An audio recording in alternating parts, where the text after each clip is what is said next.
All right. Hello, everybody. Good evening. So we will report out on the closed session. Mr. Summers, please. Thank you, Mr. Mayor. The council met regarding the city manager performance evaluation and had a positive, productive discussion, providing some feedback on Mr. Harvey's performance and improvements, including discussions of capacity building approaches, some of which will be coming out on future agenda regarding additional staffing for the city manager's office, and the positive discussion regarding Ms. Ross' suggestion to move up council member comments to an earlier frame in the agenda. That will be effective, not tonight's agenda, but next agenda. So back to you. Thank you. City manager. What did I say? City manager. Thank you. Thank you very much. Okay, with that, we will end the closed session and open the open session.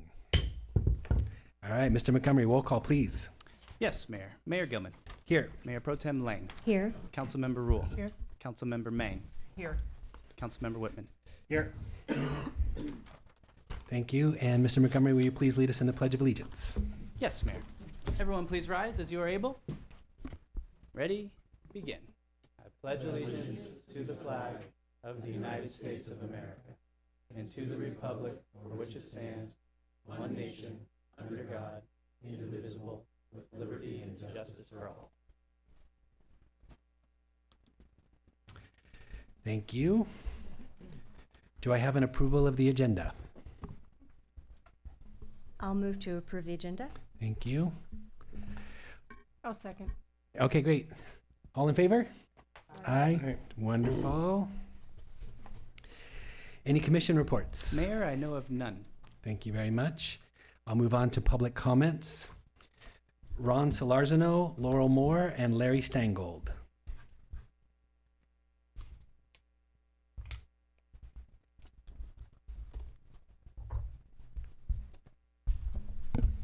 All right. Thank you so much, members of council. I am Ron Solorsino, the regional librarian for the Ojai Valley. And this is going to sound familiar if you remember the last time I was here, because last time I was promoting the approach to summer reading, and this time we are in it. We just started our summer reading program this week, and we have a program for youth and a program for adults. The youth program has kids logging the minutes that they read. You can do that, sign up online through our website. And then once the logging begins, kids get one free book for registering. They get another free book when they've read 500 minutes. And at 1,000 minutes, they get an entry into our grand prize drawing. And as a reminder, the grand prize this year is 2 season passes to Universal Studios. In addition to the overall program, we also have a couple of special events I wanted to highlight at the Ojai Library specifically. We have coming up on Tuesday, June 17th, we're going to have Sean McMaster doing a magic show at 11:30 a.m. And then on July 3rd, which is a Thursday, we're going to have our family game day, where we're going to have a gaming truck come to the library along with Kona Ice. So we're going to have a nice day on that as well. So June 17th, July 3rd. We also have the adult program. For the adults, they're not logging minutes, they're logging the books that they read. Every book that they read gives them an entry into our opportunity drawing for prizes. And the prizes for the adults are $50 gift cards to local restaurants, in this case, Bonnie Lou's and Ojai Pizza.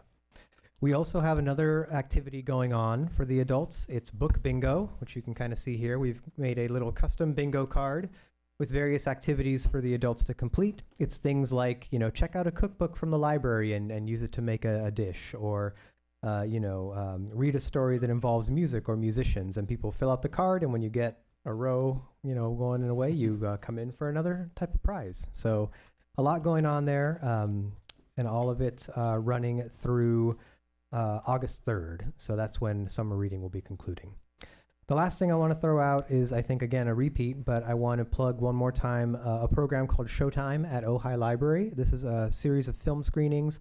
In this case, they're going to be going on on select Mondays and Thursdays in June and July. Talk to the library about what's showing. We have certain restrictions on what we can publicize, but we'll tell you what's playing and when. So reach out if you are interested. And that's all I have for tonight. Thank you so much. Laurel Moore, Larry Steingold, and Nicholas Wiseman. Good evening. My name is Laurel Moore, and I am a commissioner on the Historic Preservation Committee. I am representing myself and not the commission. At our last HPC meeting, one of our agenda items was labeled minor roof repair of the Ojai Valley Museum. Let's call this option A. A public works staffer told us the repair would involve removing most of the existing machine-made tiles, replacing the subroof, repair the leak, then put back the machine-made tiles that had been removed. Randy Levitt, one of our HPC commissioners, reached out to Public Works and was told the bid for option A is about $48,000. Next is option B. Randy has a Landmark Mills Act home in the Arbolada which needed a tile roof on an addition to his home that would match the tiles of the original roof of the house. He used a company in Santa Barbara that specializes in handmade tiles that look like tiles from 100 years ago. That company looked at the museum job description, measurements, and pictures that were in our packet. They will do the same job, remove the machine-made tiles, put on a new subroof, repair the leak, but instead of putting the machine-made tile roof backs back, they will replace them with handmade tiles that match the landmarked Pacific building tiles across the street from the museum for about $50,000. I do question the bid of option A of $48,000 because they are using our old tiles. Given the great opportunity to put on a beautiful roof that closely honors the tiles that would have been used when the original building was built, should not be missed. I hope that there will not be a rush and a hard, long think about option B. This repair has been on the books since before 2022. Obviously, the leak has gotten worse over the years and needs immediate repair. There is no argument there. You will be told that option A has to be done because a new historic report will have to be done because we will be replacing the machine-made 60s tiles with handmade tiles in option B. My response is, so what? Let's do the museum justice and get a beautiful time-honoring roof on it. Thank you. Thank you, Ms. Moore. Larry Steingold, Nicholas Wiseman, and Clay Creasy. Good evening. Hi. All the smiling faces. We all know where the formerly homeless housing is going to go. It's going on the public works yard. Great. Where will the new public yard be? Where are we going to put DJ Harrison? Where are we going to put the police lockers? Where are we going to put all the stuff that Public Works uses? And when will that happen? We already had a phase 1, then we had a phase 2 when they discovered some lead and some other stuff, and that's going to go. But if you don't stop the usage of the public yard immediately, the property could be contaminated by accident. And unfortunately, in my past 40 years, in commercial real estate brokerage, I've seen that happen a lot. So in order to not contaminate the yard, you need to shut the yard down. You need to and find a place to put all the stuff. Now, we're going to make a deal with the state and take over Caltrans. You're going to make a deal with the county and stick them over on Sewell Park. Before we take over something like that or anywhere, you need to do an environmental assessment of where we're going because you need to establish a baseline. And I know I sound preachy, but I know where I come from. This is what you have to do because we're taking schmutz from one place and putting it on another place that we have to know what's there. So, but it has to be done immediately because if we expect to put these people in that building in, 2027, that's 2 years from now. They're going to be in these tents for 2 years. I mean, you think we can move it a little faster? I mean, just a bit. I mean, clear it, at least start doing something. Because you're going to have the Shumash over there looking at the place because they've got, and I mean, so, all these things are going to be going on, but where is the yard going? I mean, if you're going to stick it, if it's not going to go with the state, and if it's not going to go on the county, it's going to have to go on Bryant. And how much is that going to cost to buy some piece of dirt, which we could have bought probably for what we're doing now, but that's beside, or someplace. So please, thank you. Thank you, Mr. Steingold. Nicholas Wiseman and Clay Creasy. Good evening, council members. Hi. My name is Nicholas Wiseman. I'm the chair of the Ojai Film Society. I'm here to briefly share a little bit about our exciting summer series program coming to Libby Bowl for the 4th consecutive year. As many of you know, the Ojai Film Society has been around since 1988 with the mission of bringing quality, independent, foreign, documentary, critically acclaimed, and classic films to the Valley. Coming out of the pandemic, former chair Kathleen Schaefer and I saw an opportunity to bring these screenings outdoors, in community for free, and the city of Ojai generously offered us the Libby Bowl as our venue. Now 3 years in, we've had over 12,000 members of the community RSVP and join us for 21 screenings. And the response from the community has been powerful and truly heartwarming. We'd like to acknowledge and thank the Ojai Arts Commission for a generous grant earlier this year, which has allowed us to bring a number of filmmakers out for these upcoming screenings. And we've also received support from the Lions Club, Rotary, and generous sponsors.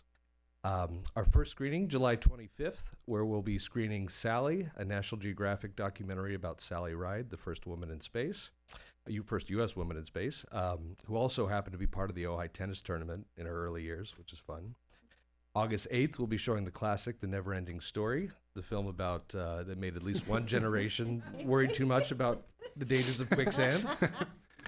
August 22nd, we have The Greatest Night in Pop with the producers and directors present. It's a behind-the-scenes look at the January night in 1985 when music's biggest stars, Cyndi Lauper, Lionel Richie, Michael Jackson, Bruce Springsteen, all gathered to record We Are the World.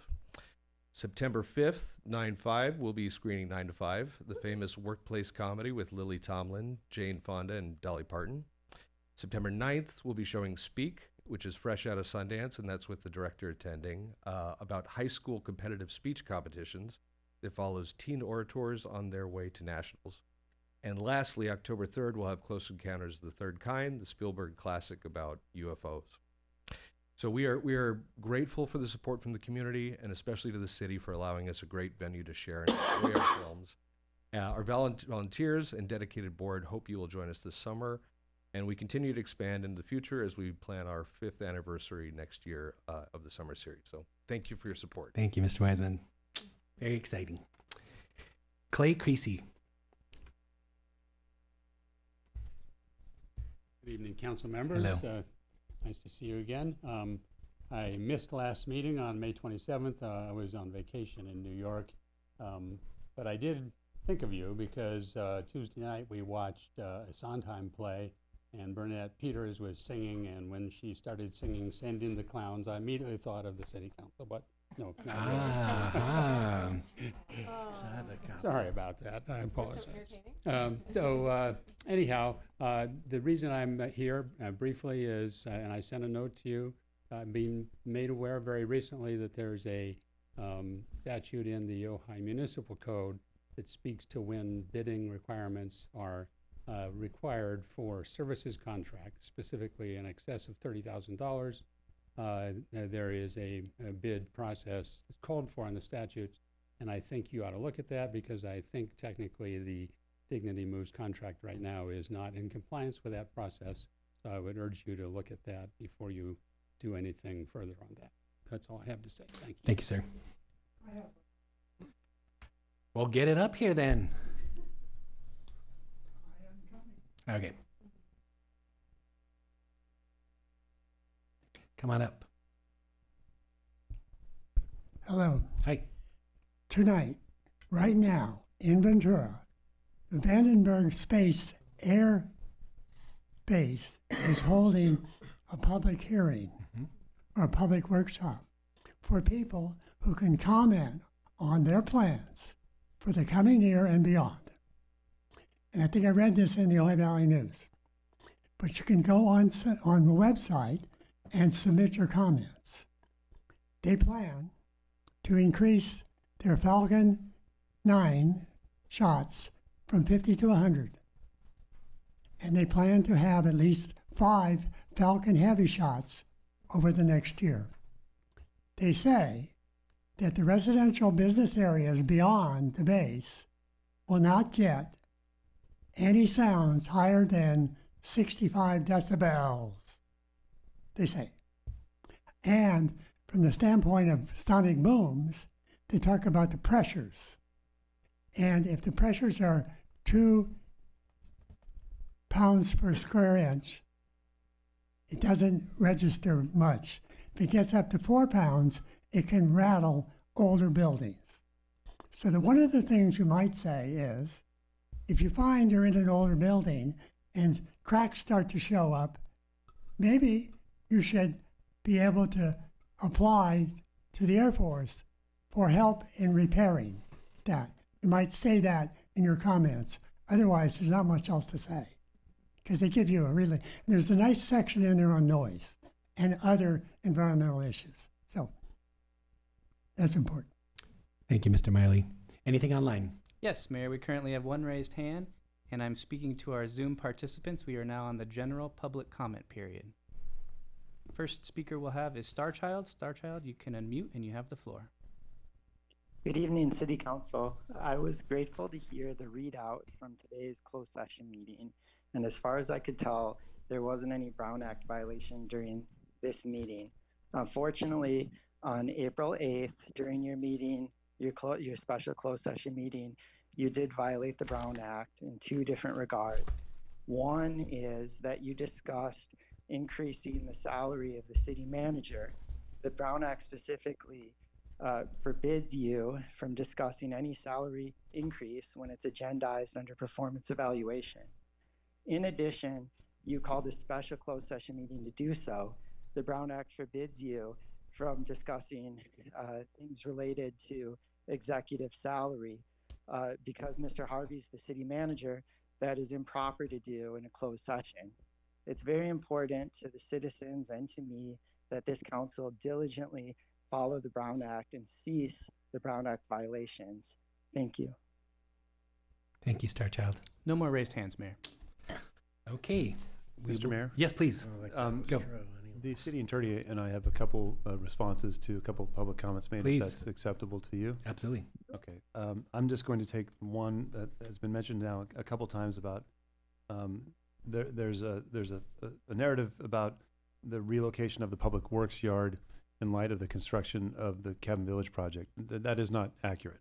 The public works yard is not being relocated in order to build the Cabin Village project. There will be some very minor storage that might have to be relocated, relocated to some other city locations, but it's going to be minor and it might not even have to happen.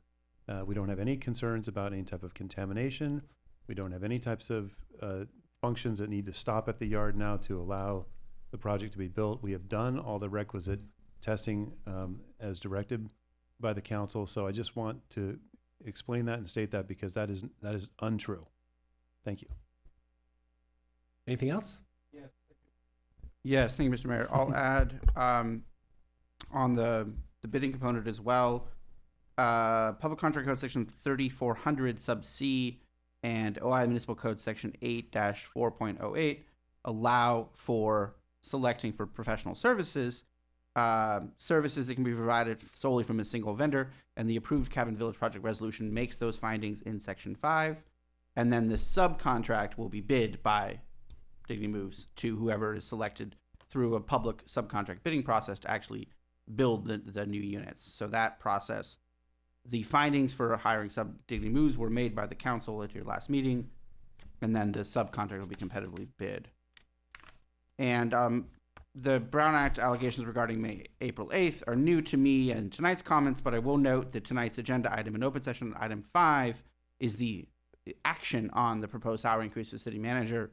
There's no violation there, and that is on tonight's agenda. So, yeah, back to you, Mayor. Thank you, Mr. Summers. Okay, so now we're on to the consent calendar. Is there any consent items that anybody would like to pull? Yes, Okay. I would like to pull G and H. Okay.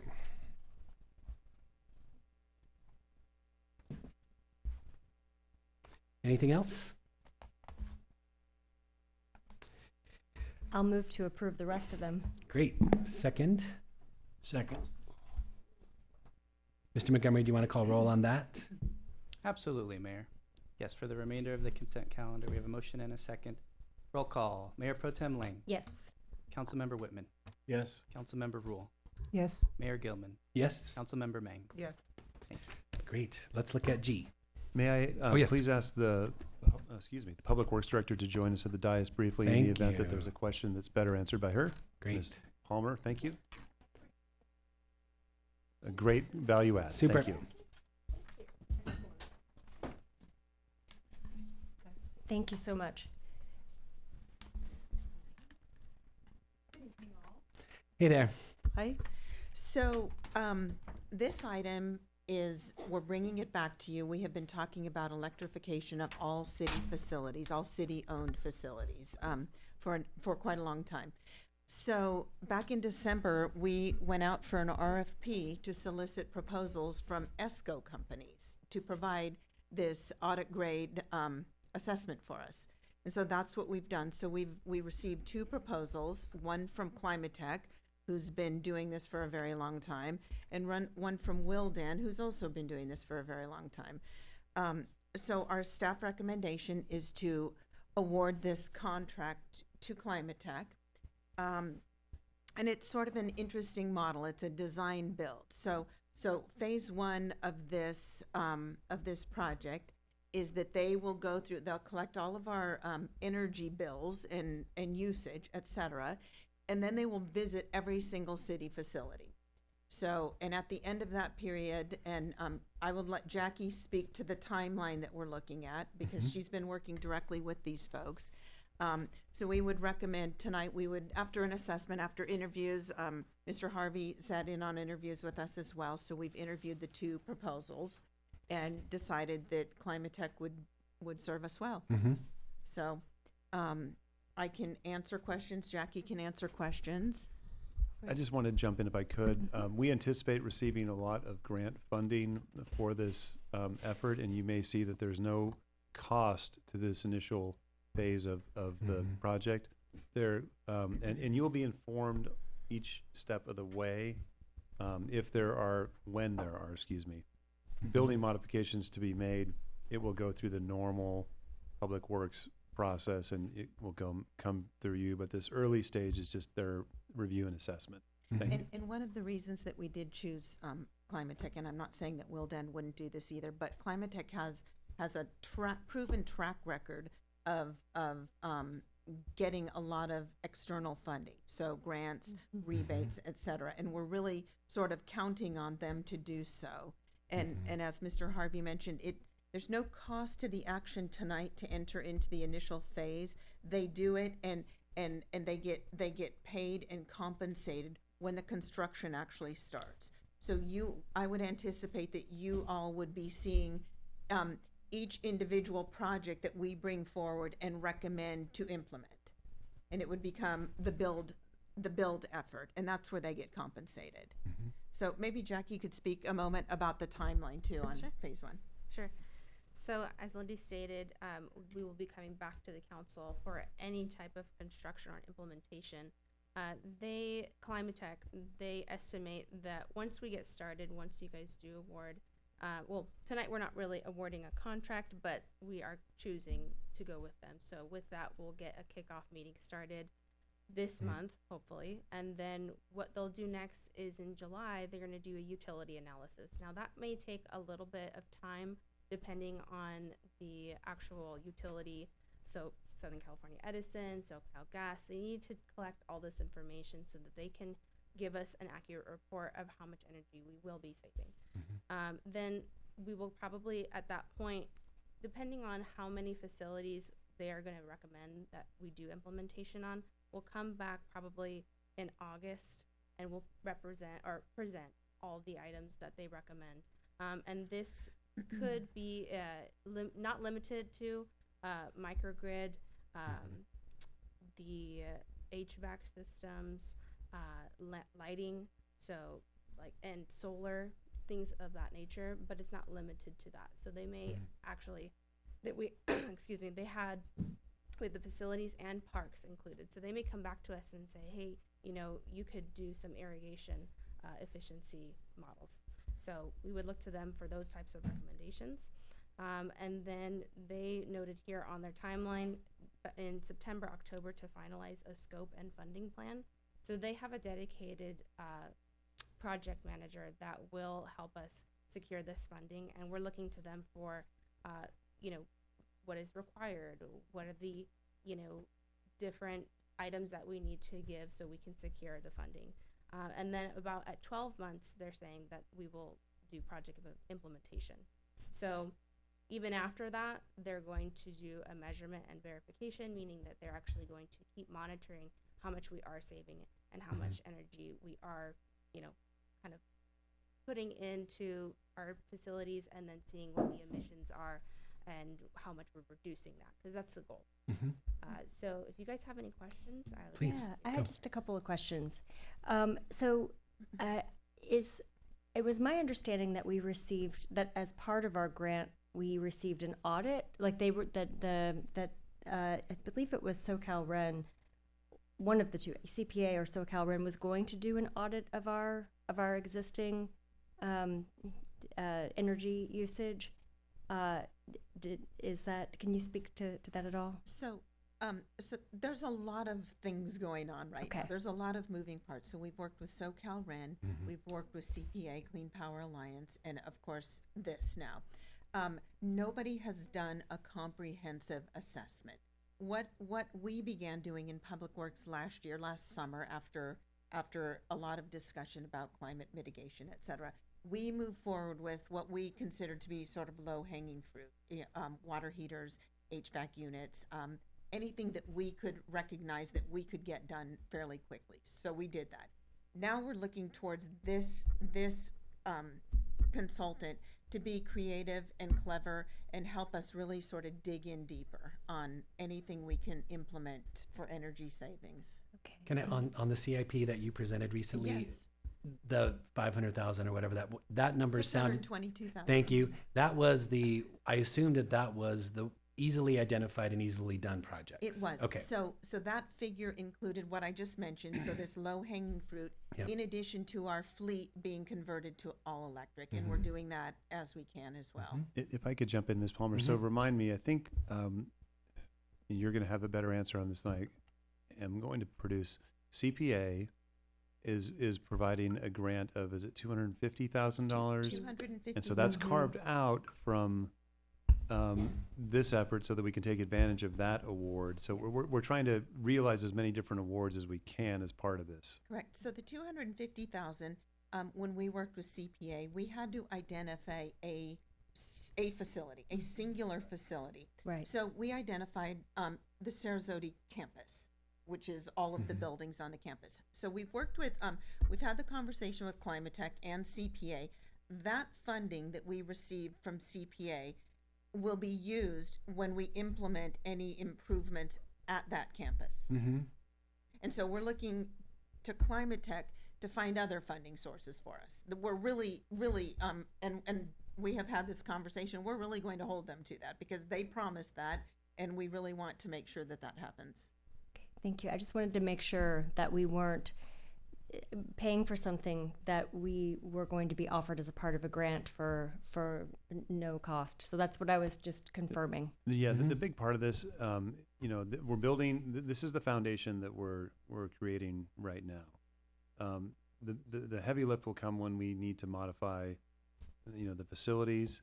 And what we decided early on that we really needed as a small staff was we needed some firm, and these firms are out there, that come in and do everything.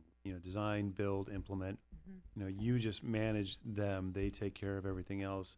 They, receive their funding through a modest markup on the overall project. And again, this will all come before you with each proposed piece of it that we want to do. And we will take the time that you need and that we need to explain in depth when we get to these projects. And of course, we will vet the projects that they recommend and determine whether or not we want to move them forward to you and make sure it's good for the city. Any other questions for staff? Yes, please. I just wanted to say that I appreciate that the idea of considering a capacity and a competence to be able to get the city grants. That right, well. and I appreciate you saying that you will hold them to that. And that's been a discussion that we have had internally to some degree. Thank you. And thank you for all your Yes. great work on It's this. exciting. Yeah, it is. It's It's really really neat. exciting. And Jackie will be the main city contact with this contract. Okay, Yes. great. I will work as swiftly and as quickly as possible to get this done. Thank you. So shall we take a motion to approve G before we move on to H? I had no public comments on any of the items, but, oh gosh, of course, yes. This would be on G, Mr. Miley? Okay.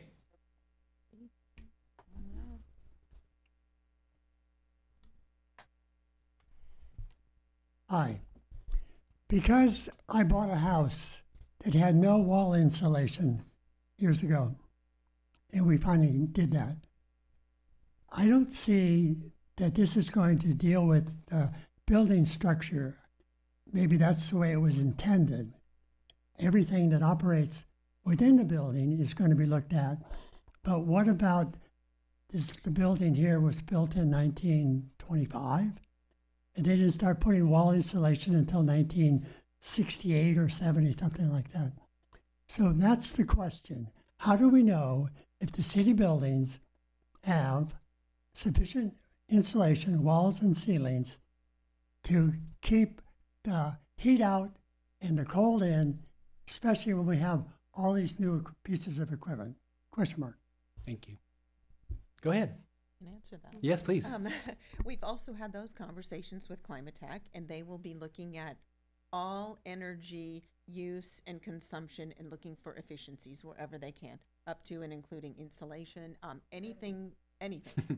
I'm assuming that we're going to monitor energy use. That's something that's objective that we can look at over time. We are. Wonderful. Okay, motion to approve. Oh, anything online, Mr. Montgomery? No raised hands, Mayor. Okay, motion to approve G. I'll move to approve it. Second, Second. please. Roll call. Councilmember May. Yes. Mayor Gilman. Yes. Councilmember Whitman. Yes. Councilmember Rule. Yes. Mayor Pro Tem Lang. Yes. Thank you.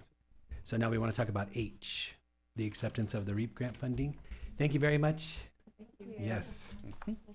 Do we need Ms. Billings up? No, I think I'm Okay. going to do my best to field Great. this Thank you. question. Thanks so much. There she goes. She was coming up and now she's going back. She can come on up. Yeah. Sure. Come on up. I'm sorry. Let's allow them. Yes. Let's get people that are much more knowledgeable than me up here, please. Thank you. Thanks for making the long trek up the lonely road. And Ms. Cervantes, we actually have a seat for you up at the dais. Thank you.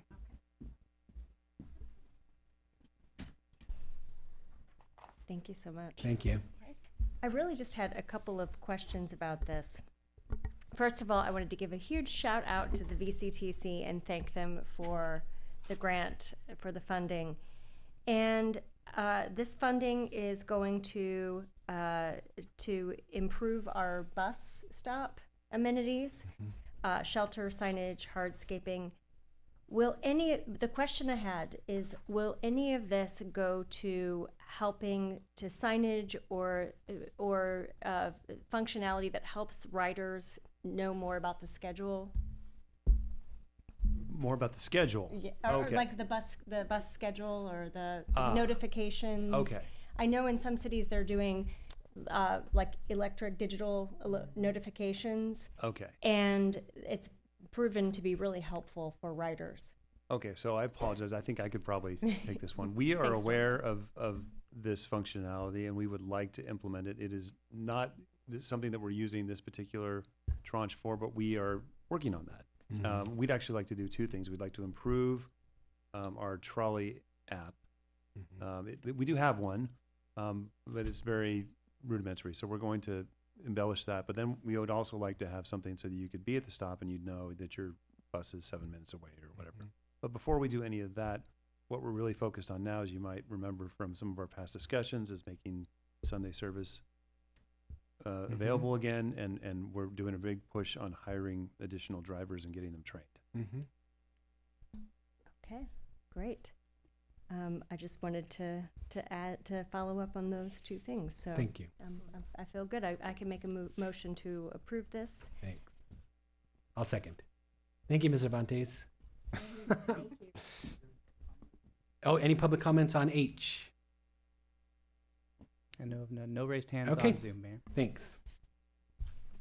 Roll call, please. Roll call. Yes, Mayor. Thanks. Councilmember Rule.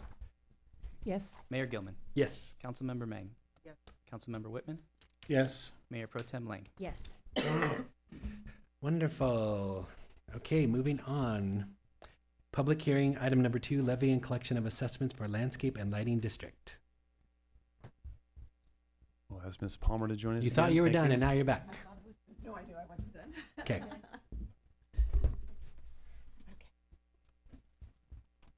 And Jackie is back because she has been instrumental in getting to the point we are today on this project. Wonderful. So this is, you've seen this every year, and you will continue seeing it every year. The city has 3 special assessment districts. We have Assessment District 1, which is our lighting and landscape district citywide. We have Lighting and Landscape District 3. I'm skipping 2, but I'll get back to that. 3 is an overlay of 1, and that was because all 3 of our special assessment districts, none of them have escalator clauses. So we have had this inability to increase the revenue and the assessment. And 2, lighting and landscape, it's Plaza Arcade, so it's the maintenance for the plaza. So this is really annual housekeeping. We need to report the assessments, and we need to levy the assessments every year to the county assessor's office by the first Tuesday in July. So we are doing that now. You've seen an item before on this already this year. So this is just a resolution, the approval of the final engineer's reports with the reports with the revenue and assessment and the balance, et cetera, on that. So I can answer any questions. It's fairly routine, but I'm happy to answer questions. And Thank you. It's a public hearing. Yes, Mr. Whitman. Okay, so the reason we can't adjust our budget for this is because it's a tax issue where it has to be approved by the voters. It's a Prop 218 process, a ballot to the taxpayers, the assessment, the assessed properties, and they would have to vote in favor of increasing their taxes. Okay. So. And then there's just one sentence that piqued my interest. Third paragraph of the discussion, it says streetlight expenses are paid first, with the remaining funds used for curbs, gutters, street trees. And are there remaining funds? We carry a small fund balance in all of these districts, so we can pay for emergencies if there's anything that we need to get done. We don't carry a huge fund balance, and these are also, I believe these are also subsidized by the general fund. Is that, no? Okay. So, but there's a small fund balance, not much. I think we comply with the city's reserve policy on these funds as well. These are special funds. And so that fund would be found in the budget under each special district? Yes, we have 51, 52. Fund 50 is 1 and 3, and Fund 52 is Plaza District. So separate funds. Okay. Yeah. Great. They can only be used for these areas. And if I could jump in, there is some general fund support that the city pays for the general benefit services in a relatively small proportion, and the report details that out. Yeah. So when Plaza Arcade was initially created, and there was like Mr. Summers said, there's a small percentage that was determined to be of general benefit versus special benefit. It's primarily special benefit for the folks who are in the area. I do see it in the budget. Yep. The other key there is the city does pay for its own parcels. We don't pay property taxes, Correct. but we do pay the assessment. Yes. Yes. For any city owned. Any other questions? I have no public comments on this item. Do you want to check online? Yes, Mayor. Thank you, Mr. Still Montgomery. no raised hands. All right, do I have a motion to approve number 2? I'll move to approve number 2. I'll second that.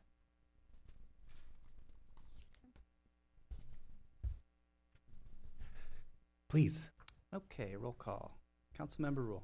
Yes. Councilmember Mang. Yes. Mayor Gilman. Yes. Councilmember Whitman.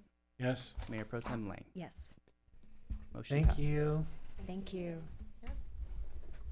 We're going to move on to number 3, the second reading of the ordinance, adding section on the movable tiny homes. I'm jumping ahead to the punchline. Yes, and I'd like to bring Mr. Seibert up. I see He just walked in. He has arrived from his office. Perfect timing there.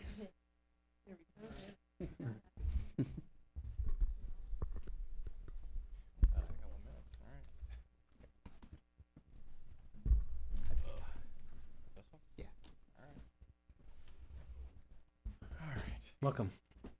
Thank you. There's the presentation. Okay.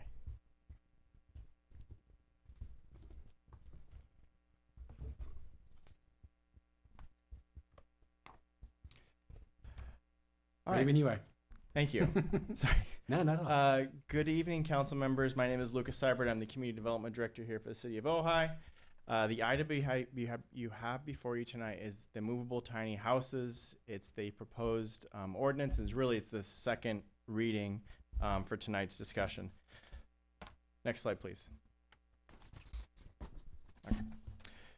So let me just give you a little recap. So dating back to 2021, when the pilot program was approved by City Council, it was a 2-year pilot program. That then sunset in 2023, was brought back to City Council again. And at that point, there was basically a fork in the road. Either continue with this and kind of look at some lessons learned, or just halt it and then bury it and be done with it. Council opted to take it through the entire process, which included Planning Commission consideration, which is what we did. We took it back to Planning Commission for a couple meetings, got some really good direction and recommendation before this body, and in 2025. In April of 2025, it came before this body as first reading. Next slide, please. When it came forward as first reading and as part of the pilot program, there were outcomes. I want to go through the outcomes for the pilot program before we start talking about the April 8th. And really the pilot program itself had a couple of different pieces. This is kind of a refresher from what we had talked about before. There were 3 tiny homes that have been placed in the city of Ojai. 10 of those, or actually from that, were 10 inquiries or applications that were either submitted or withdrawn. The interesting thing is it's more than just the applications, it's people inquiring and then realizing that the information or the process by which they were going to have to go through was cumbersome, so they just opted not to even go forward with it. Those were either people coming to the counter, phone calls, emails, you name it. It was kind of the different varieties. Barriers to that included third-party ANSI inspection requirements, lack of specific guidelines due to being grouped with the ADUs. It was a little bit confusing. And to be fair, I know this wasn't mentioned before, but a lot of the jurisdictions also have that folded in. It's not like we're new to this. Either counties or cities throughout California have this married with ADUs. So from that, the continued interest post the pilot program, as I just mentioned, the outcome for that was to divorce itself from the ADU regulations and have an ADU or a tiny houses ordinance as a standalone ordinance, which is what was brought before you in April. Next slide, please. So when it was brought forward in April, on first reading, there was a number of things that came out of that. And that'll be the next slide after this. But here, I wanted to highlight some of the pieces that came forward and kind of the wins that we ended up having with the community input session or the workshop that took place in May. So as a part of the first reading, council had asked and given direction for the for staff to go forward with the workshop and potentially an open house. We ended up working with, and I just want to give kudos to Daniel and Carol. I don't know if Carol's here tonight. Carol's here. Hi, Carol. for Daniel and his expertise from Ventura Homes for tiny homes and his construction and background there to provide some really good input during that workshop on May 3rd. In addition to that, Carol was nice enough to open up the most recent tiny home that had gone through the process and was scheduled to take occupancy. But before that, had the open house to kind of showcase the tiny home live and in action. So it was kind of nice to see both of those pieces put together. I wanted to, so that was May 3rd and May 4th. May 3rd was really the workshop. It really took place from 10 to 11 a.m. Had a really good turnout. About 25 people showed up. And then from that, we invited all those individuals, and more arrived for the open house, which took place on the 3rd and 4th, between 11 and 3 p.m. on both days. Really good turnout was the community members and then visitors coming into the community as well. So with that, there was a couple of pieces. One is an FAQ that was developed from that. Really, a lot of questions came in. A lot of them I was able to answer. Either myself or Daniel was able to answer from the dais, but there were also questions that needed a little more research. That's been provided and included as a part of attachment B to the staff report that's before you tonight. It's in the raw form, meaning it's just Q&A. It's going to get prettied up a little bit more, so it's a little bit more presentable. And that'll be a part of the landing page, which is already live and in action right now as a part of the movable tiny homes ordinance. In addition to that, we showed a video during the workshop, which was for composting toilets, which is part of the ordinances before you tonight. And there's also even a longer video, about a 15-minute long video. We didn't show it during the workshop, but it's certainly on our website, and you're welcome to take a look at it. Kind of gives you the play-by-play for how they function and operate. It's a wonderful video if you're interested. Obviously, this council is interested in it, and provides, I think, a wealth of information and education from that standpoint. Next slide, please. So there were modifications that were directed by council at the April meeting. It was basically saying, yes, let's move forward with a new section. Yes to additional options in terms of pads and foundations. Those have been folded into this revised ordinances before you tonight as a part of the second read. Deleted the third-party ANSI inspections, confirming that. Allowed tiny homes to be built on-site, so it's on-site construction, confirming that. Allowed land leases opportunities, that has been folded now into the ordinance as you see. And then adding the annual cap of 20 tiny houses as it's issued for that first year. So after that first year, it's baked into the code as proposed, that it would come back to this body, and then we'd have an analysis and then in consideration from there. Next slide, please. So with that, the recommendation is that the council receive the information and presentation provided, open the matter for public comment as you would for a public hearing, and then consider the second reading of the movable tiny houses as an ordinance moving forward. So Did with that- anything, thank you, oh no, say your last words. With that, if any. My question is from the workshop, and I looked at the webpage and I see it's great that it's there. Did anything change in your mind in terms of what to go forward with that you learned from the workshop or what you've seen since, or is it basically as we discussed already? It's as we've discussed. The only thing that I would want to drill down a little bit more is the composting toilets in terms of how that waste is disposed of. I know if you're looking at the videos and you've seen the videos, it makes it sound like it's super simple. You just throw it in your garden. I have some concerns with that. Environmental health, and I mean, there's a really good resource through the city of San Francisco in terms of how they handle it and work through it. It's not something that I think needs to be included in this ordinance, but I think in terms of process, as a part of our permitting process, internalized, vetting that out, I think a little bit more.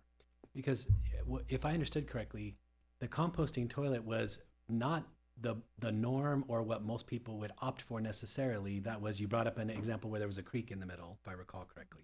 Yeah. So I wouldn't want to hold it up for this exactly, but I wouldn't want to let it go. In other words, if I'm hearing you say it could be separated, more investigations is warranted. That's what I'm hearing you say. So it's an option. So Okay. I think through this ordinance as it's being brought forward, so septic is very clearly not allowed. You're not allowed to connect to existing or even construct new.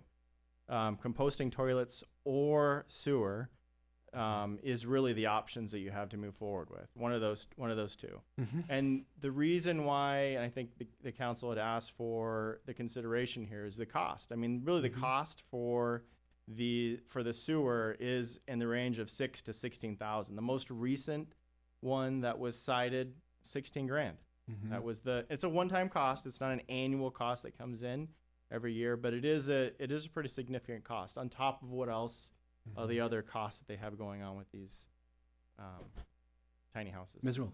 Yeah, I agree that I would not like to hold this up. I would not like to take out composting toilets, but I do think that a deeper dive to perhaps require something, whether it is the NSF certified, and find out what that exactly means, or checking in with San Francisco and seeing, how they do it, seems to me to be reasonable.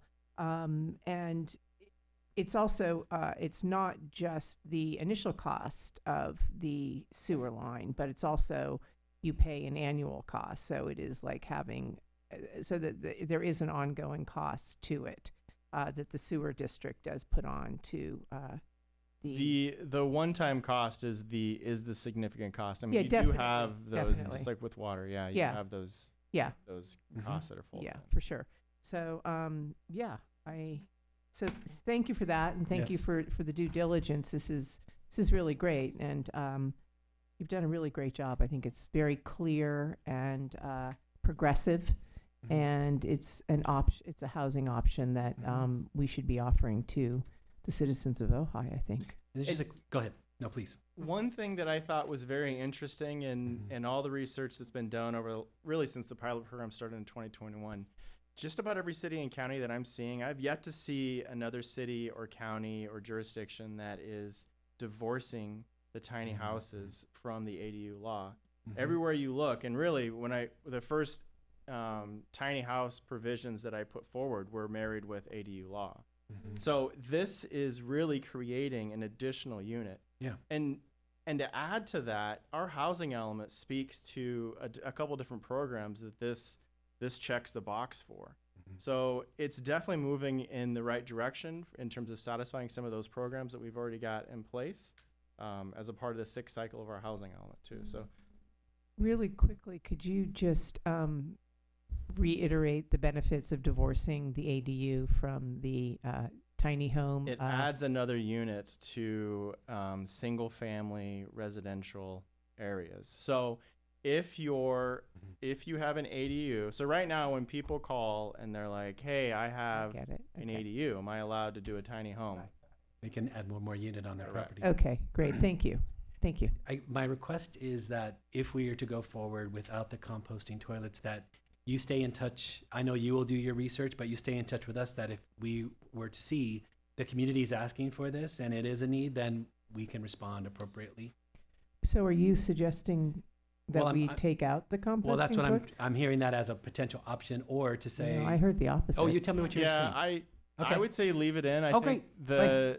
I misunderstood. What's interesting is that we'll be coming back in a year, and then we'll highlight the good, the bad, and the ugly from it. Really, if there have been issues, like for instance, the ANSI standard piece, the third-party ANSI standard, immediately it was an issue. The first one that came in with the application, I mean, the individual that I worked with, the gentleman, came in with a PowerPoint presentation identifying how cumbersome it is, and literally identifying how it took him a year just to get through that process.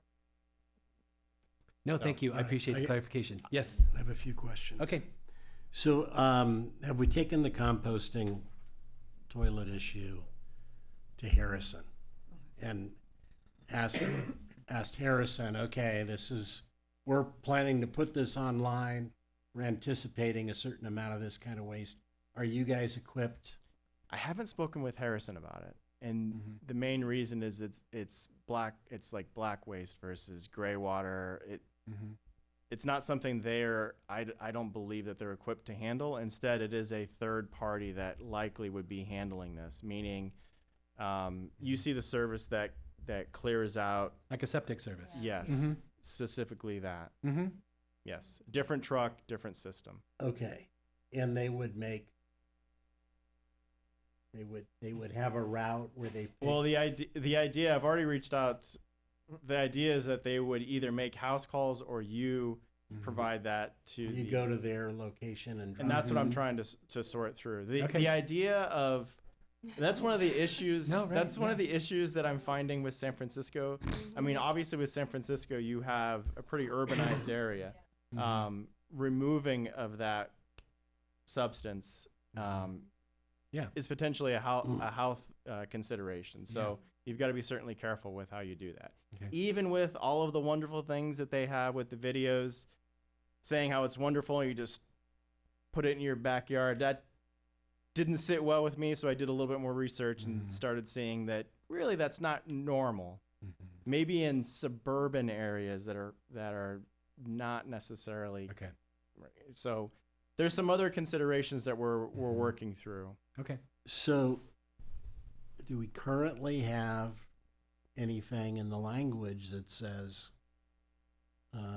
if you're using a composting toilet, I know we specify which ones, but some type of language that says you're going to dispose of the waste product in, whatever the approved manner is.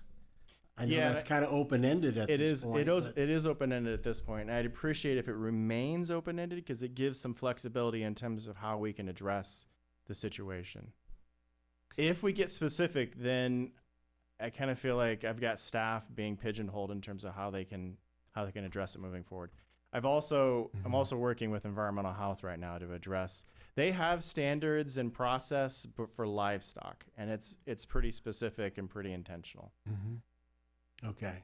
The flip side of your concern is that we have a tiny home dweller who is not disposing of their waste responsibly. And I want to make sure that we don't have that issue. I know it's a balancing act. And so my other question is, how many pads can a individual homeowner provide for somebody to, come on the leasehold type of situation? One. Okay. That's what we said before. Yep. And then is there any requirement that it be an owner-occupied home in order to lease out one of those pads? Not for the tiny house. I mean, the ADU provisions do have that. I know that the city used to have that for what they called granny flats, 30 years ago, that you could build one, but the home had to be owner occupied before you could rent or lease that granny flat. Right. And I kind of like that idea because it means that it doesn't, if there's an issue, there's someone right there to take care of it, as opposed to maybe somebody who's absentee. Do you have an opinion on how that would impact? I usually try to stay away from opinions, but this is what I would say in terms of how regulations have been governed. If there's concerns regarding something like this turning into, say, a short-term rental, from that standpoint, we have provisions in there very specifically governing that. If the concern is that both units, or potentially 4 units, if it's a junior ADU. Well, actually, hold on. If it's a junior ADU, let me walk through this and see if we can. If a junior ADU, tiny house, and the main residence, so that's 4 units. The junior ADU already has a provision that requires the property owner to live on site in terms of one of those 3 units, the ADU, the junior ADU, or the main house. So that provision would already exist, but only in the case of a junior ADU being on site. If it's an ADU and a main house, and then you end up building the tiny house, that provision wouldn't be in play. Right. So in terms of process, there are provisions that already would require it. If you want to shore it up, and make it very clear, then we could add that provision. And then my last question is, I know we have, pretty short setback requirements for the pad. Limited, yes. They're not very far from the property line. Would it make sense to add some? Because I'm more concerned about their setback from their neighbor. So if you have a neighbor who's 15 feet from the property line. So you were talking structure to structure? Yeah, from the tiny home pad to whatever structure is on the neighboring property. I'm kind of concerned about a situation where somebody's, putting the tiny home on the property line and it's 100 feet away from the main residence, but it's really impacting the neighbor much more than the homeowner. Do non-attached ADUs have that? Have a limit? Detached ADUs are allowed to be, the provisions that, in terms of setbacks that we're recommending here are consistent with what ADU law has. Yep. Okay. So it would be consistent with that, not more egregious or less. Consistent. Assuming we move forward, one thing I would like to do is, in general, is check on this periodically to hear a report out of how is it going, what do the projects look like, what did you encounter that you weren't expecting, and then we can adjust if we need to, but getting a kind of a progress report over time would be wonderful to hear. Would it be appropriate for it to be at the 6-month mark? Or I think so. I think if we do it sooner than that. 6 months is great. Okay. Do you think in 6 months? We have a waiting list right now. That's what okay. people are waiting right now to have things go. Right. Oh, Okay. what am I seeing? I'm just thinking 6 months is really short. You're not going to have any results in 6 months. Well, it You could be might a have short something built. It could be a Right. short report. Okay. Well, there's that. Or we could say a year. I don't know. I think we A year is fine with me. I mostly just want to check on it. I think a year Yeah. sounds good because 6 months is going to be a blink of an eye and you're going to be right back here. So let's not, Daniel, is that reasonable? Okay. Anything else? Okay, I do have some public comments. Larry Steingold and Bill Miley. And Carol. Perfect. Wonderful.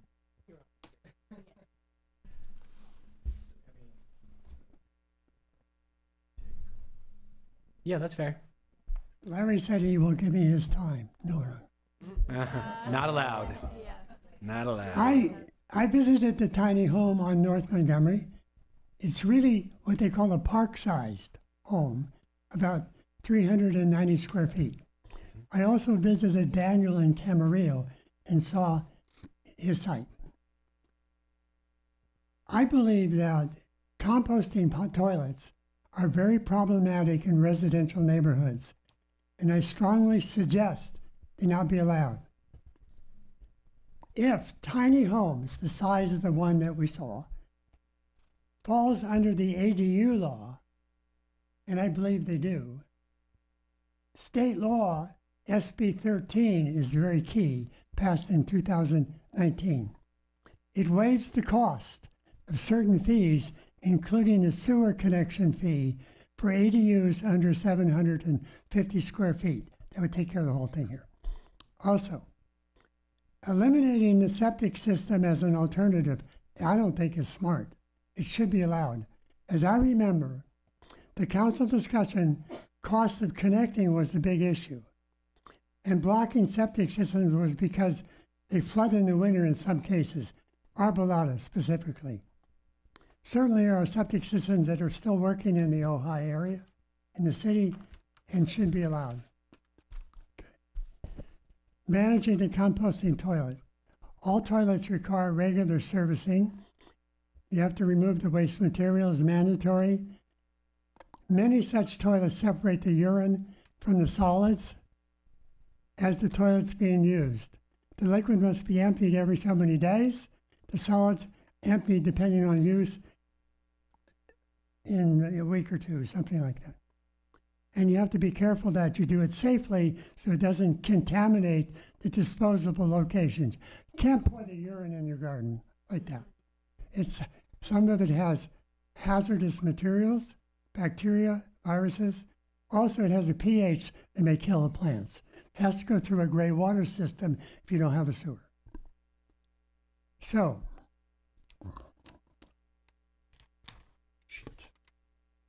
incinerating toilets are another way to go, but you have to empty them frequently, and you have to use a paper cone liner each time you use it.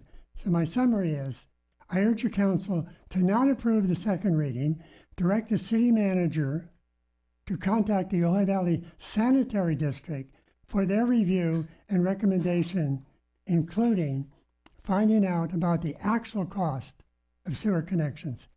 A public health sewer system which made society much healthier is the way to go. Thank you, Mr. Miley. Larry Steingold and then Carol.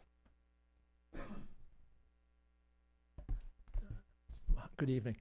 I agree with Bill that there needs to be more investigation because, quite honestly, having a personal potty, and because that's what it is, okay? And you have to maintain it. Either the tenant has to maintain it, or the owner of the property has to maintain it, and there has to be enforcement. And the only real big hammer, if somebody doesn't do it correctly, is that you have to tie in, or we're shutting you down. That's the alternative to not maintaining the toilet. Getting rid of the urine or getting rid of the biomass or whatever you want to call it. Okay. Or have the tenant show the city, I have a contract with Rosie, the sweet truck, to pick it up, because you need to enforce it. It's not, leave it up to the tenant to take care of his own stuff. All right. Because if they don't, you create a health hazard next door to people who don't have a present health hazard. They may have a fire hazard, but they don't have a health hazard. Okay, and that's what fresh water, clean hands, sewer, that's why we're living longer. I mean, the people on the Arbolada are seeing it essentially every time it rains. A giant emptied porta potty. So please, compostable toilets are fine if you have to because there's a stream or you can't do it, but just enforce it if you're going to do it. Thank you, Mr. Steingold. Carol, please. Daniel, are you intending to speak? Come, bring the card up. Hi. Hello. Being the owner or representing the owner of a tiny house, I am really for the sewer. Just period.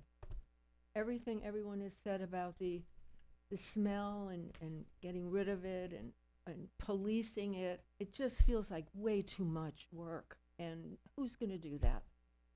So I'm really for the sewer. And I know it's expensive.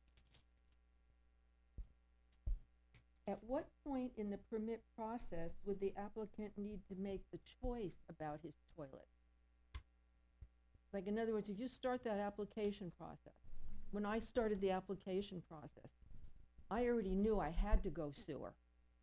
So I was already in the gear of sewer. So at what point, if we give them the option, at what point are they going to have to declare? When they submit the application, it would basically be a fork in the road at that point. Are you going with sewer? You mean we're going sanitation? Or are you going with compostable toilets? Okay, so all these 10 people or 20 people are really going to have to do their research before they put that application in about which way they're going and how much it's going to cost them.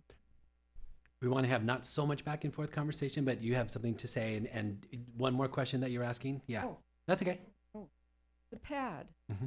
Who will decide which option of pad the customer will have? The customer themselves or a grading company? Just my question. Mm-hmm. Yeah, go ahead. It's a menu of options now. Mm-hmm. So, but the pad is a permit that would have to be pulled through building. So we would make sure the pad is certified. Okay. And to respond to the question in regards to when we were doing tiny houses before during the pilot program, we had a laundry, like basically a checklist, and we ran through that checklist every time. With the compostable toilets, the idea with that, I was just talking to staff this morning about it, is adding to that checklist and modifying it so that it includes the compostable toilet option. If you move in that direction, there are a number of things that we've got to check and verify and clarify. And would one of those be you have some kind of agreement with an agreed upon provider, a service provider like a septic? That's the idea. Okay. Leaving it on site doesn't seem appropriate. And not only that, but in doing the research, just the initial research, sorry, I'm taking up some of your time here, but the initial research that I keep seeing through San Francisco leads me to believe that this third party disposal is really the only option that seems appropriate. Thank you. Yeah, finish your time. That's it. Okay, thank you. Just about the toilet. Now, great. Thanks, Carol. Please.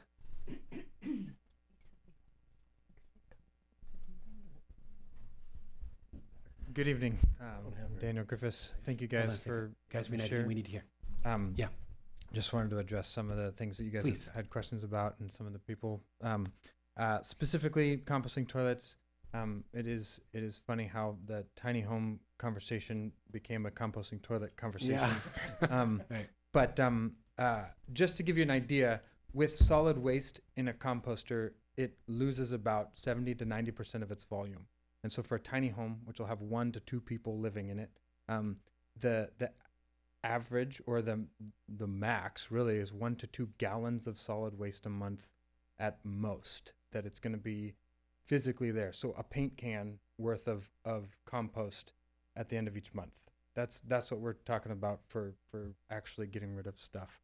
So it does break down significantly through the breaking down process, the anaerobic, adding oxygen and carbon to the waste. It doesn't smell. Like the sign of a healthy composting toilet is one that doesn't smell.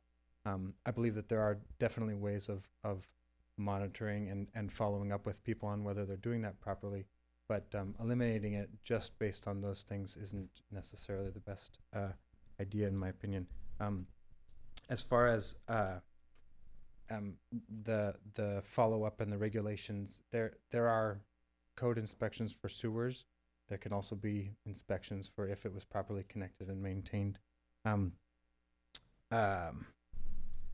I still highly encourage you to include it the way that he's put it, to give people options, and even on that note, to allow people to even petition for a septic system option if their other 2 options are not available. The more options that you have for people with the sewer specifically, the more people will be able to put a tiny home on their property. I did want to mention, as far as setbacks go for ADUs, the setbacks are the same as the ADUs at the moment.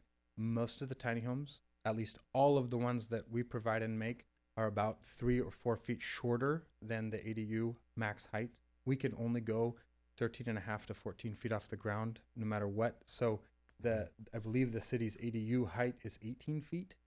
And so it's already way shorter and has less impact on neighbors. That's really all I have to say, other than thank you. And thanks for allowing me to be a part of the workshop. It was really encouraging to see how many people came out from Ojai, and even some of you coming and visiting and seeing the tiny home. So if you have more questions, please feel free to ask. Thank you very much. Mayor, no raised hands on Zoom. Thank you. Okay, that's public comment is over. Any more questions for staff? Yes, please. Point of clarification. Yeah. To Daniel's point, yes, ADUs are taller, 16, 18, up to our height limitation in terms of the zoning up to 25 feet. So 2 stories. This is single story. All right, I've got just a few thoughts after listening to everybody talk. On the composting toilet issue, I don't want to eliminate that as a possibility, but I want us to make it a safe alternative. And what I'm thinking, you want to have flexibility at your end. But what I'm thinking is that we have, a comparable process to a CUP where you're putting conditions on their use of a composting toilet. And so the applicant is required to submit a plan for how it's going to be disposed of, I'd want to prohibit on-property disposal. But they submit a plan, whether they've got a third-party contractor or whatever, and maybe that's a plan that has to be renewed because contractors may change or whatever, but they submit a plan that satisfies your staff that their composting waste is being taken care of and isn't going to become a burden to the community. And my only other comment is that, and I don't know if anybody else will support me on this, but I think it would be a good idea to make it an owner-occupied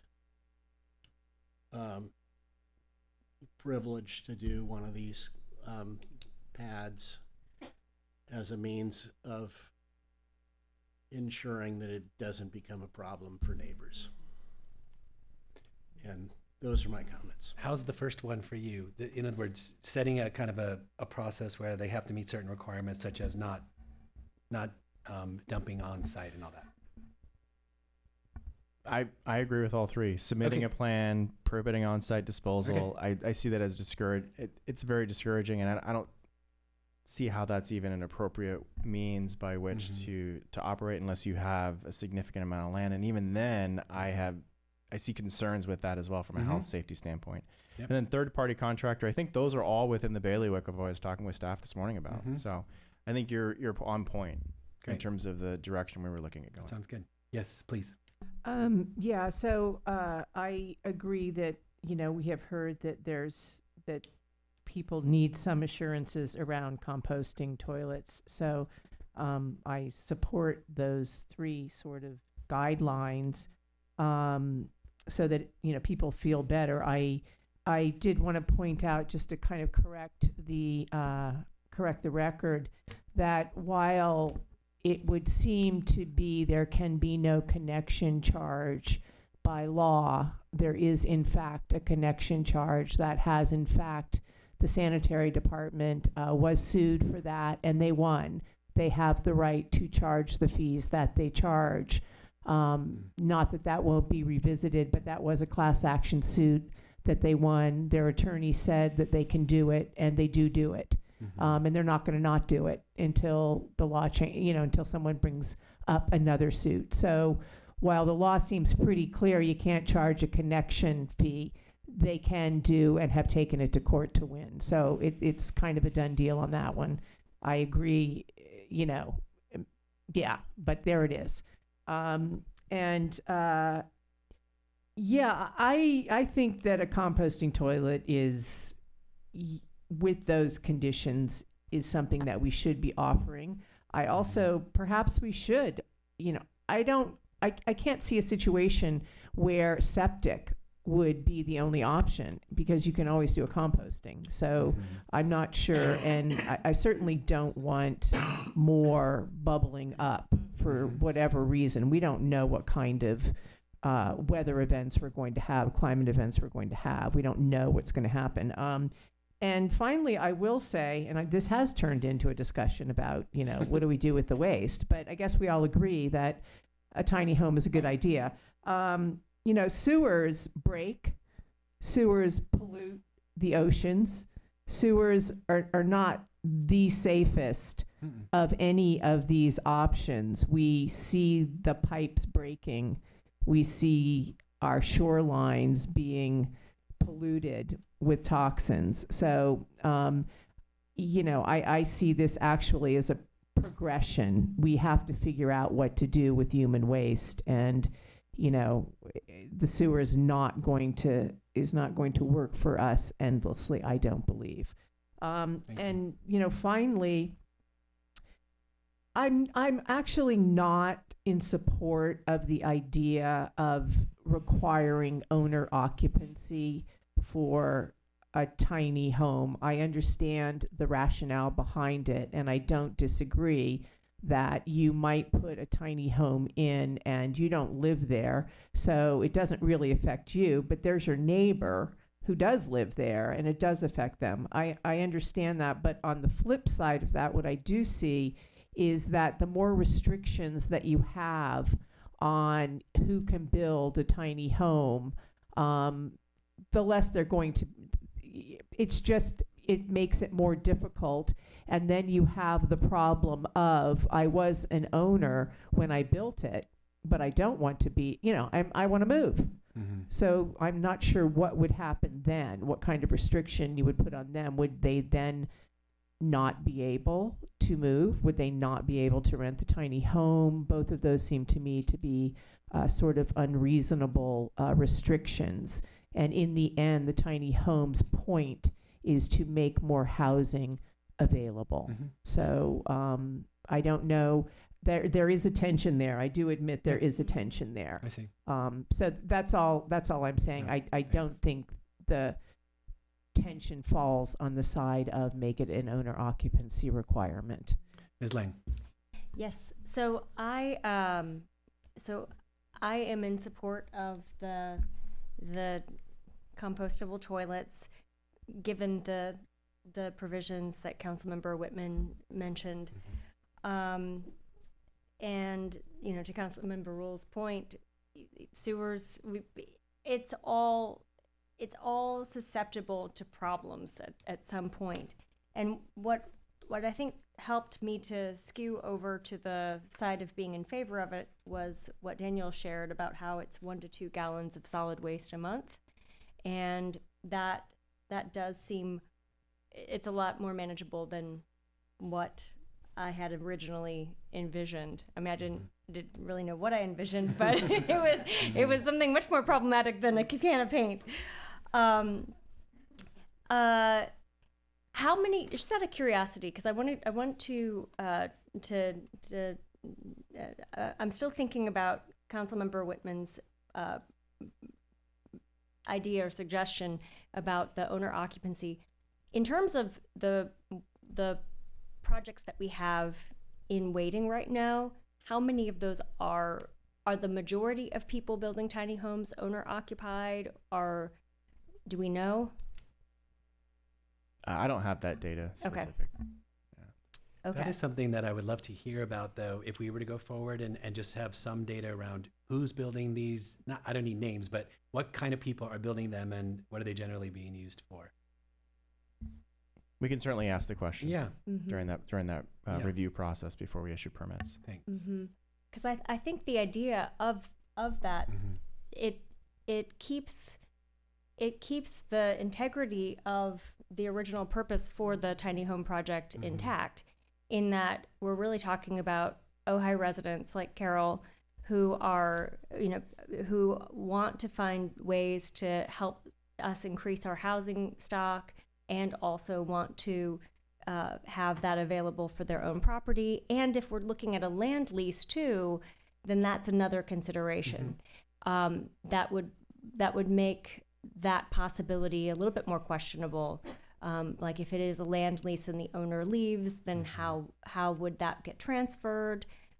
So these are all some questions that I would want to have clarification on before we put that into the policy. Is there anything you'd like to add?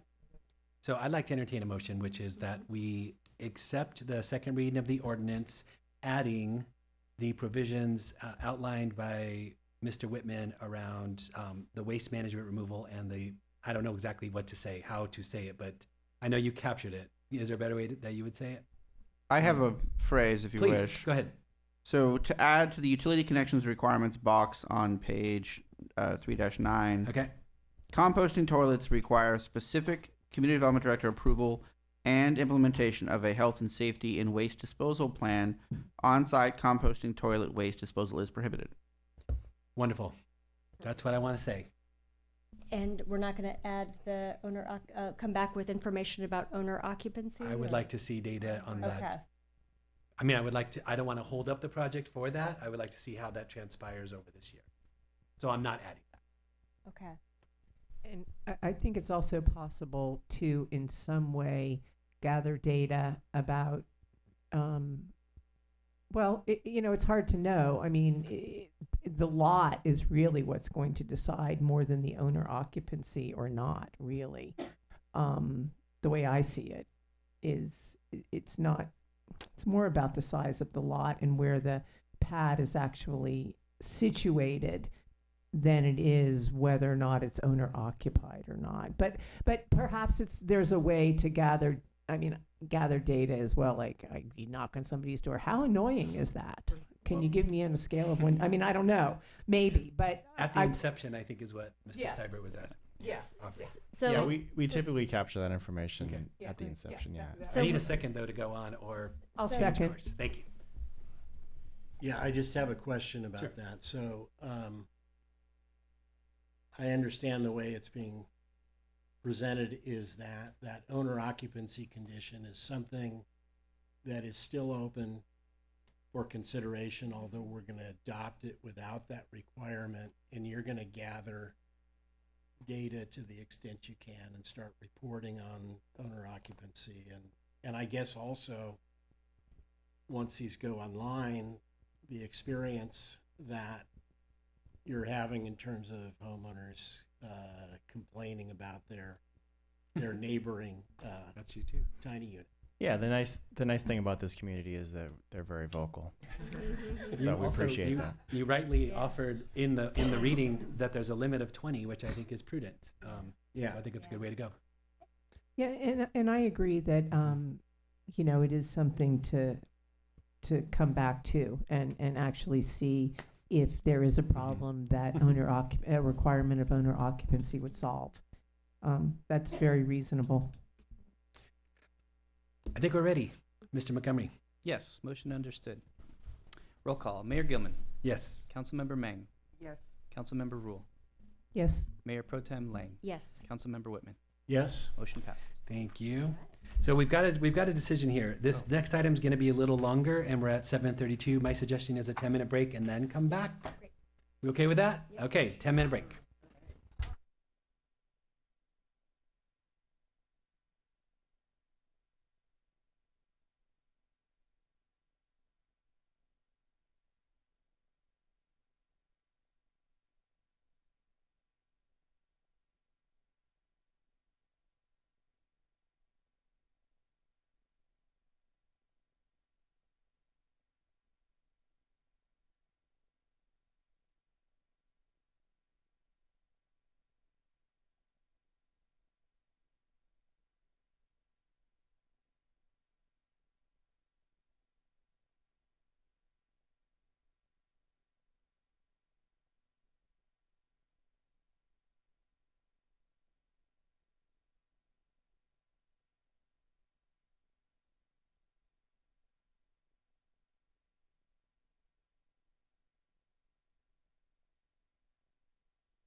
Let's get started.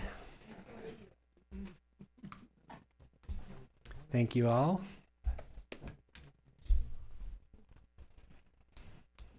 Okay, we are on item number 4, a recommendation to review the City of Ojai fiscal year budget ending June 30th, 2026. Thank you, Mayor. I'm going to ask our interim finance director and our accounting manager, Ms. Billings and Ms. Cervantes, to present this item. Thank you. Thank you. Thank you. And if we can start the PowerPoint.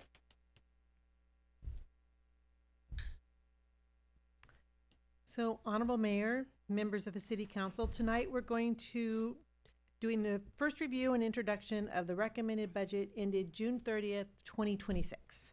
I'm Christy Billings, your interim finance director, and with us we have Norma Cervantes, our accounting manager. Slide 2. So I'm going to review the budget, discuss the finance and budget committee recommendations, and please feel free to let me know when you have questions as we move through the slides.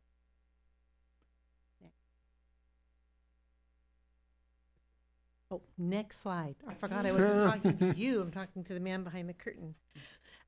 So although city staff began working on the budget in March, the budget timeline set was not being met. So finance and the city manager didn't have any requests in until late April. It's been a quick turnaround. Those requests were reviewed, prioritized, and the recommended budget that you have before you is the result of the several meetings with staff, several go-rounds. Drove a quick hammer. So during the timeline, City Council began working on city goals, and we'll be working on tactics for those goals, which will be incorporated at a later date. An important part of the budget development timeline that isn't on the slide is the development of the capital improvements budget. The City Council reviewed the CIP at the May 27th meeting, and those requests have been incorporated into this document. And at the upcoming meeting of June 24th, City Council will adopt the budget for the year ended June 30th, 2026. Next slide. This document that we're about to adopt, the budget, is a flexible living document that evolves throughout the year. City Council goals and tactics will be added at an upcoming meeting, and changes will occur as a result of new projects that are added to city plans. The document you have before you is a draft. The city is building a solid foundation in this document and will continue to add charts and visuals that will provide more transparency. The California Society of Municipal Finance Officers, known as CSMFO, and you know you're a true finance person in California when you can say that quickly 3 times, has best practices and certification standards that will be incorporated into the document. The document will then be sent for review by other cities in California or public agencies, and hopefully we will receive certification this year. So stay tuned. The full document will be before you in August, and then it will be sent for certification, hopefully to receive that, or at least feedback on what we need to improve for the next year by January or so. Next slide, please. So what's in this budget and how much are we budgeting? If people want to look in, or not people, public, but also the city council, I apologize. If you want to look in your binder under 4, page 17 of this document that's here, that's kind of the, looks like this.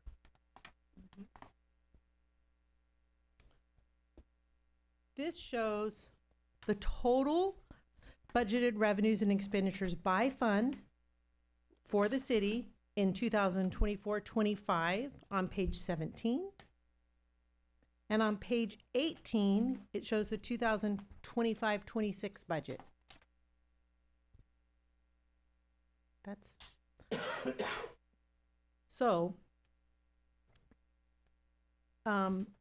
looking across the bottom, you can see on 25-26, the recommended transfers out and expenditures are $44 million. That's the $10.5 million number and the $33.8 million number. That's the total you're spending across all the funds. Of that, the general fund is $17 million. The city of Ojai is financially stable. They've met the 100% reserve policy and exceeded it by a projected $1.5 million in reserves.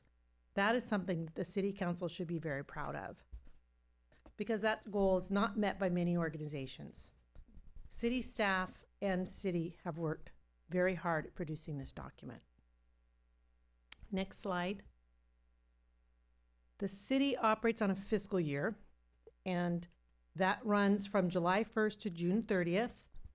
The city receives many types of revenues, some of which restricted for a specific purpose. Measure C is an example of a restricted purpose fund, and you receive that in a fund called a special revenue fund. So it's legally restricted or committed. Next slide, please. This year, the city appointed members to the Finance and Budget Committee, but just at the last meeting. So although it was a really quick turnaround, the committee was able to meet on Thursday, and we had some very diligent volunteers that put a lot of time into providing staff with feedback, which is summarized on this slide. Some of the concerns will be incorporated into the final document, such as format improvements, detail of Measure C fund. Some of them will be brought back to the committee, such as suggestions to continue to update the investment policy. The mayor also assigned the committee the task of reviewing the costs assigned to the goals and tactics when they've been established and providing recommendations to the council. And next slide, please. City Council has determined 9 goals that will guide the development of the city budget. Next slide. So in preparing the budget, staff was very conservative in revenue estimates. There is talk at the national level of an economic slowdown, and we do use consultants that provide us with property tax estimates and sales tax estimates, and the transient occupancy tax estimates are provided in-house by looking at past revenues and then projecting out to the future. You can see that TOT, but I shouldn't use the acronym, but that's short for the transient occupancy tax, represents 42% of our general fund monies. So next slide. And while the city council is familiar with those 3 largest revenues in the general fund, this table shows how the projected revenues that make up 82% of the city budget. So last year, the ERF grant was the largest revenue source, and this year, the largest revenue source is projected to be transient occupancy tax. If you notice in the 24-25 budget, the property taxes were estimated a little larger than the property taxes in 25-26. That is not a reflection of property taxes going down. The city had a redevelopment agency, which is unwinding. Last year, we received some excess property tax during that unwinding process, and I was not 100% certain that we'd receive that this year. So rather than, in the spirit of budgeting conservatively, we left that figure out for now. The other monies, we did, it looks like transient occupancy tax was budgeted with a increase, but projections to date, we've received payments on transient occupancy tax through April, show that we are on track to receive more than the $6.6 million projected. So it should be closer to that number that we've projected for 25-26. So in actuality, it should be relatively flat. Are there questions on any of the other revenues shown here? Go, you go, and then I'll go. I have a question. So does that TOT, the 77.1, does that include the projections for the El Roblar when that comes online? We made a slight projection for El Roblar because staff was not 100% certain when that would open. So we should have a lot of room. We'll wait and see how that goes. And when you meet again during mid-year, you'll have a chance to see how that impacts the sales tax and the transient occupancy tax. Great, thank you. My question is on page 13 of 81. It's the green chart or table, fund balance reserves. I just want to check one number to make sure I heard you correctly. I'm seeing the ending fund balance projected 25-26 at 19,510. You see that? Mm-hmm. And then I see the operating expenses 16,764. So I'm seeing 117% over. So there's our 100% reserve, and then if I'm reading that correctly, I'm looking at 17%. And Mike, if I heard you correctly, did you say that we are 1.5 million over? By my calculation, it's 2.7. Yes, you're correct. So this little, we just earned like another, we doubled what our little We extra. did. No. You just It's did. but so that's the number as we start to think about these goals as they come forward. That's the space that we can work with this budget without changing things dramatically, right? That's over the 100% reserve. Not to say other things can't happen, but that's what we are bringing forward from the work from prior years, which is great. If I could add in Yeah, there, please. sorry, just Go. with that methodology, assuming that you have a $2.5 million cushion, if you will, using that for one-time expenses. Yeah. Okay. Well, in other words, once we talk about these goals and tactics, once they become monetized and prioritized, we can make more careful decisions in general, which I'm hearing Absolutely. you say, this is a working document. Yes. Yep, got it. Okay. Thank you. Any other questions at this time? Okay, next slide. We've already talked a little bit about the transient occupancy tax. And everyone should know that that revenue source does come from hotel and motel stays within our city boundaries. And I already talked about all those items there, so I think we can go on to the next slide. Next slide, please. So what are the major general fund expenses? Your general fund has your least restrictive revenues. So your sales tax, your transient occupancy tax, your property taxes, your fees that you'll receive from building permits and those kinds of things.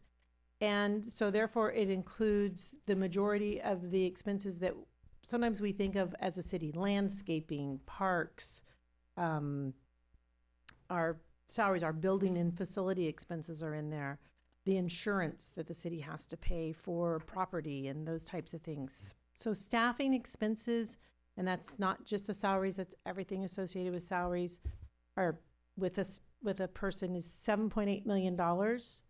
Your police services are projected to come in at 4.18 million, so that's 25% of your general fund budget, and your recreation programming at 164,000. Next slide, please. Do we have any questions specifically on the general fund? Not yet. Not yet. Okay. So, next slide, please. Oh, wow. This slide shows the other restricted funds that the city has. And so if you were looking at that chart that I showed you earlier, you can see the different funds going down. Well, they had in tiny print their names and numbers. I've made them a little bigger for you so you don't have to read them quite so small.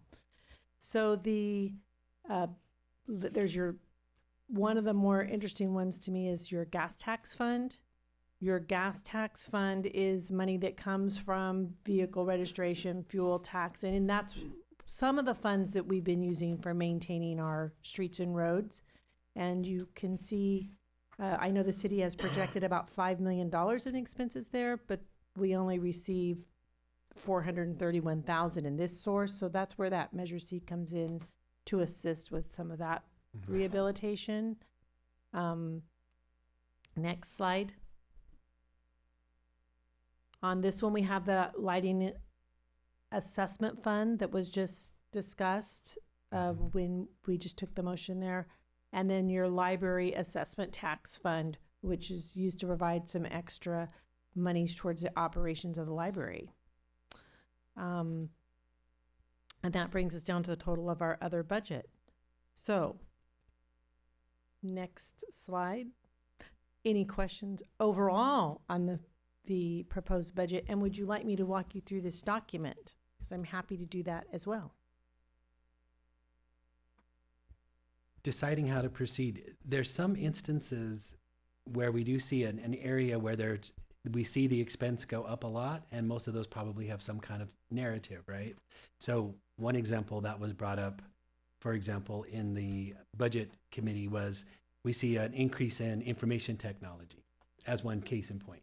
So I can see, I guess I'm bringing this up for the other council members to say there may be places where we see a growth that we would like to know what's happening there. Is it a embracing of a one-time expense, or is this it going forward? And then we can look at what our projection is going forward. How does it look? Are we sustainable there, and all of that? So like, for example, just to use that one case in point to say technology, tell us about the increase in the cost from, I'm seeing like 432 from 276. I'm going to give myself just a minute You to bet. get to the right And page. actually, I'll get you to the right, I'm looking at the prior, let me go to our piece right now. One of the things that I would like to mention is that we've had a lot of staff turnover, and we have not looked at 24, 25 numbers in terms of everything that was projected to take place and whether it's actually going to be taking place this year. Yeah.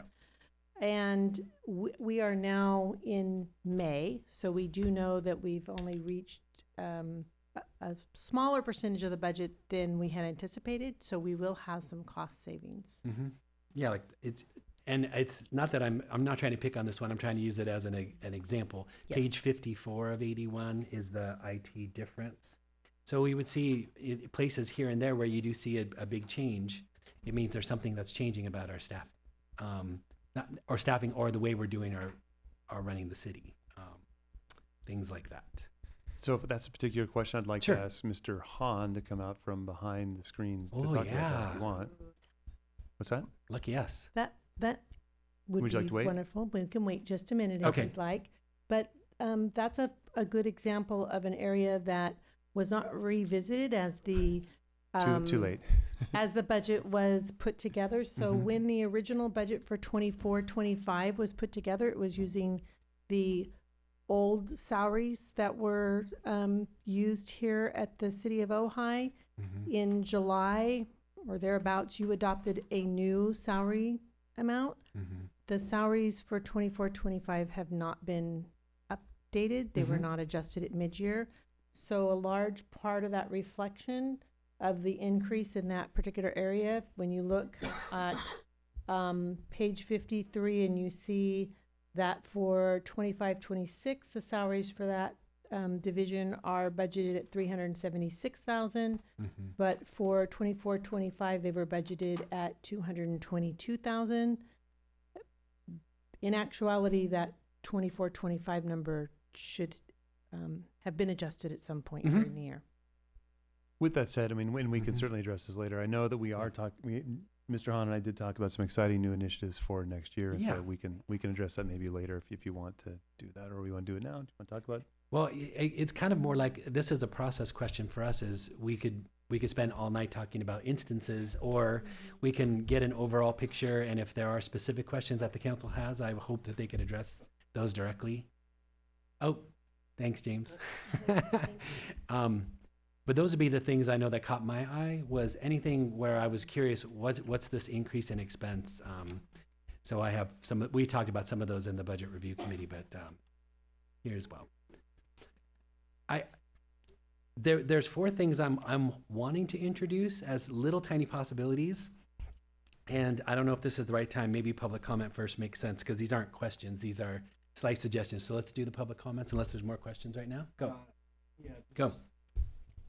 Kind of process, not as a process issue.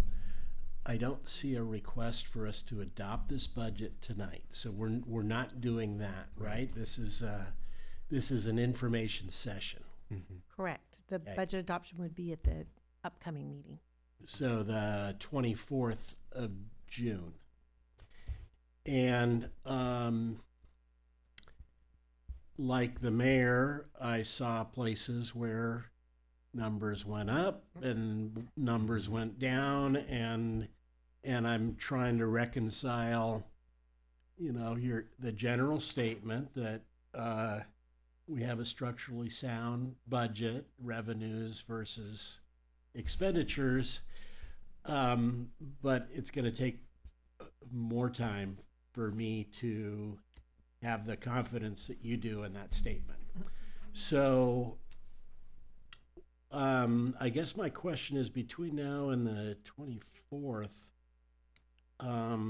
is there a process, an easy process for us to be submitting questions as we dig them up so that they're potentially addressed at the meeting on the 24th?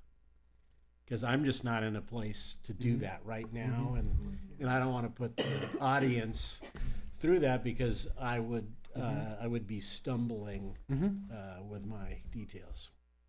I think we could do this a number of ways. The easy button would be an email to Ms. Billings copying me with any questions that comes up, and we'll do our best to get back to you as soon as possible. Or if you'd rather just gather up your questions, we'll be happy to sit down with you and go through them, whatever works best for you. Okay. And then at some point, a summary of the changes would be great. So on the 24th, we could say, here's what's happened between today and the 24th. Would be wonderful to see. That would help us a lot. Shall I go to the public comments?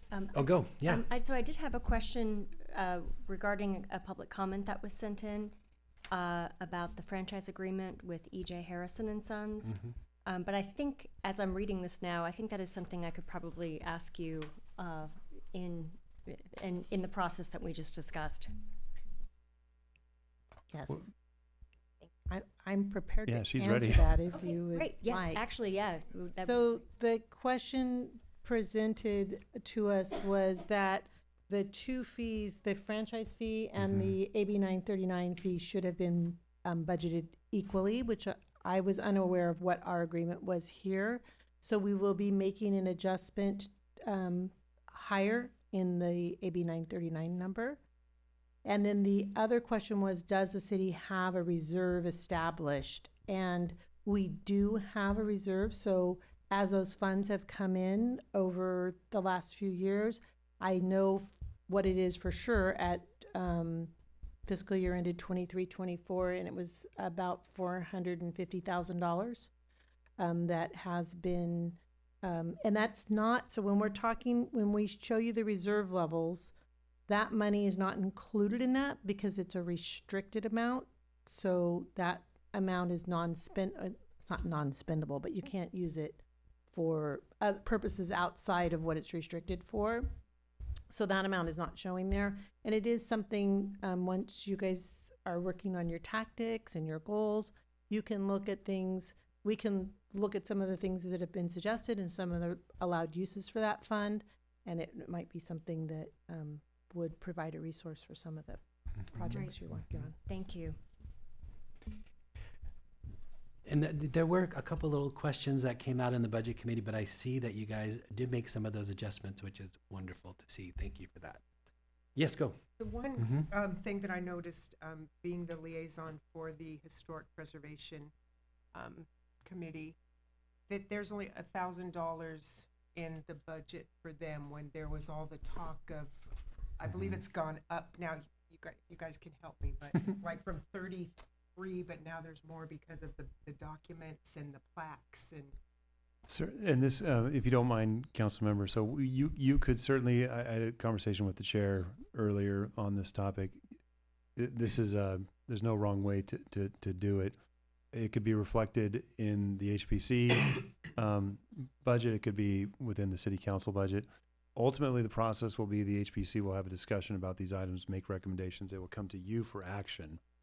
If council would prefer to see the money at the HPC level, just as a a demonstration of the commitment to the items you discussed, that's certainly something we can do. Money is definitely available, and we did get policy direction from you in that meeting to do those things. So however you want to direct us, we can certainly do that. Okay, That's going to be one of the items I was going to bring up to you, Oh. which is great. I'm glad you did. perfect. And then I just had a quick thing too, going through like CIP funds. I know when Lindy put, I just want a little clarification. There was like $250,000 for solar at the lower yard. And so is that solar is I'm assuming, correct me if I'm wrong, I'm assuming that's for the Cabin Village because you had told people that yes, we will have solar on the buildings. So is the money that's budgeted from in the CIP, or shouldn't that money be coming from the grant money? Yeah, so Things- let me kind of split this apart. So the Cabin Village project, in working with Dignity Moves to arrive at the $9.5 million number, we came to agreement that the dwellings will be solar ready. If we can make them equipped with everything so that they're equipped with solar panels at the start, we will. That's something where we're looking for grant money for that particular piece of right now. They'll be ready, but necessarily not with the panels necessarily yet. We're going to be knowing more about that when we get the detailed budget from them the 90 days So following. then that money would be included in the budget that we receive So in August? this Shaggy Dog story is, I don't know exactly what the $250,000 for the lower yard solar would be, but that's something that we can track down because I don't immediately know of why that would be there. Okay. Yeah, Thank you. sure. There was one question that came up in the budget committee, which was the sheriff's department increase. So it looks like, and again, this was brought up by actually Mr. Creasy. In the description in the beginning, it says that they've asked for a 7% increase, but then if we go to the actual line item, it looks like it's about 0.5% increase. So I didn't know if the 7% was including the motorcycle officer or where that number is. That what it is? The 24-25 budget, which was done conservatively, is not reflective of what the actual contract is right now. Okay. So, and it also included the, I guess maybe it was anticipated that the motorcycle officer would be hired in 24-25, so we've had that savings. Okay. So we looked at what we've actually paid to date and what we're doing, and then we increased that by the 7% that the sheriff's office is asking, and then we also added back in the motorcycle officer, and Okay. yes, it came out to very close to the same number, It but looks like that it, yeah. again is a reflection of the 24-25. Okay. I will share that had staff had more time and been here a little bit longer in the process, I would have recommended some adjustments to your 24-25 budget so you would have a more comparative analysis. But given the time constraints, the best thing I can recommend is that we look going forward and add that in so that you are sure to amend your budget as you kind of see what's going on. Everybody puts their best foot forward when they're putting the budget together, but it has to be adjusted a few times, just like anything, you're used to your home budget where you think it's going to be one number, it turns out to be something a little bit different. No, thank you for that. Okay, yeah, go. I had one more question, and this is also from an email that I received about the GAN appropriations limit. Can you speak a little bit about that? I'm going to turn it over to Ms. Cervantes for Okay. that. Yeah. So great. So we did look at the GAN limit for fiscal year 25, and it was in compliance with the cap. And the GAN limit is calculated on the city's tax revenue. So it's property and sales tax. It's not fees or anything of that sort. So it's based on revenues and not expenditures. And the Measure C is not associated with that cap. I just thought of one more thing. Yeah. Going back to Cabin Village, I think it was a couple meetings ago, or maybe the last one, I think you brought it up, Mr. Whitman, about insurance and all of that stuff. And I think Matt said, yeah, that we would need a robust policy, and I didn't see where that was in. That's not, you're right, that is not reflected in this budget, but we will be planning on bringing an item back to you. And kind of to Ms. Billings' point, we fully anticipate to be amending the budget probably multiple times. But you're right, that's not in what's recommended tonight. Thank you. Okay. Larry Steingold, Clay Creasy, and Gina McHatton. Larry Steingold, thank you. Yes. You have repeatedly heard from numerous residents that their major concern is a wildfire that starts outside of the city but quickly turns Ojai into another Malibu or Palisades or Altadena. The city has done little to address this issue other than giving Ojai Valley's Fire Safe Council $50,000 toward the development of a community wildfire protection plan, which they have leveraged through grants to 1.2 mil, which is why you wound up with the comprehensive CWPP that you adopted. Despite adopting the CWPP, little, if any, has been implemented, adding to the lack of attention to wildlife protection. The language in Measure C specifies that part of the money was to go towards wildfire mitigation, and I believe it's in large part why it's passed, after all the fires, obviously.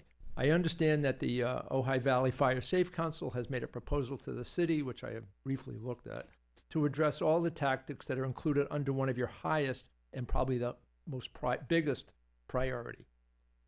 This is the entity that can make it happen.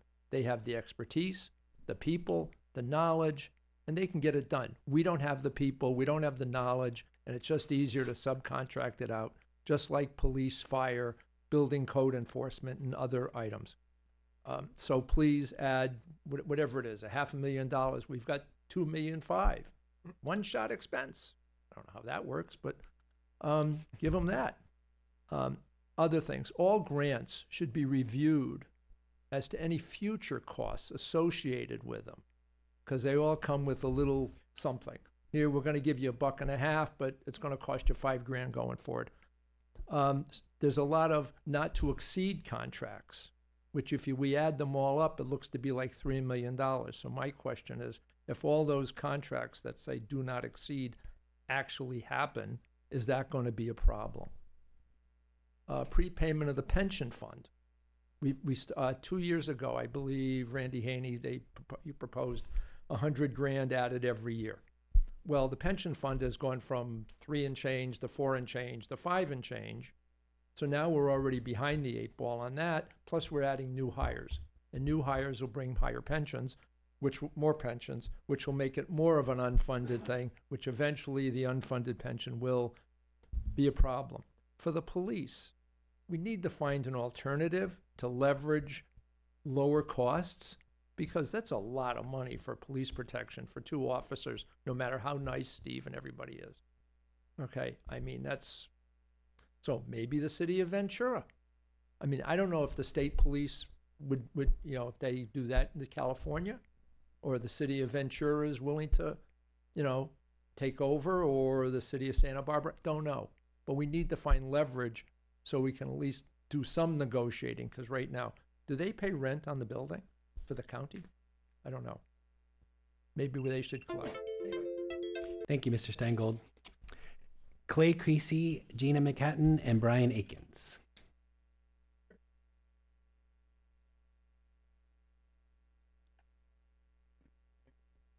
Please, thank you. Yet another exhibit, Mayor, for which I apologize in advance, but hopefully it'll be a little bit helpful. A couple points I'd like to make. Number one, as this exhibit shows, and it takes a little while to study it, the 2024-25 projected results indicate a very significant difference from our normal trend. And it says that we're going to have a 1.5 million deficit this year after surpluses over the past several years. Normally, somebody would be very alarmed by that, but it's almost for sure that those numbers are not correct. I've had lots of conversations with Christy, and I think she's doing a magnificent job under the circumstances. But there is a lot of correction that needs to happen on the current estimates for them to be correct. She mentioned the sheriff's thing as one item, but there are many that are like that. So I would not be overly concerned about the current year numbers, even though on the face of it, it looks like panic time.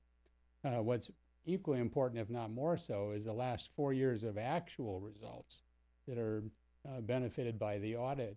We have gained reserves, that is, the revenues have exceeded expenditures over the past 4 years by a total of $17 million.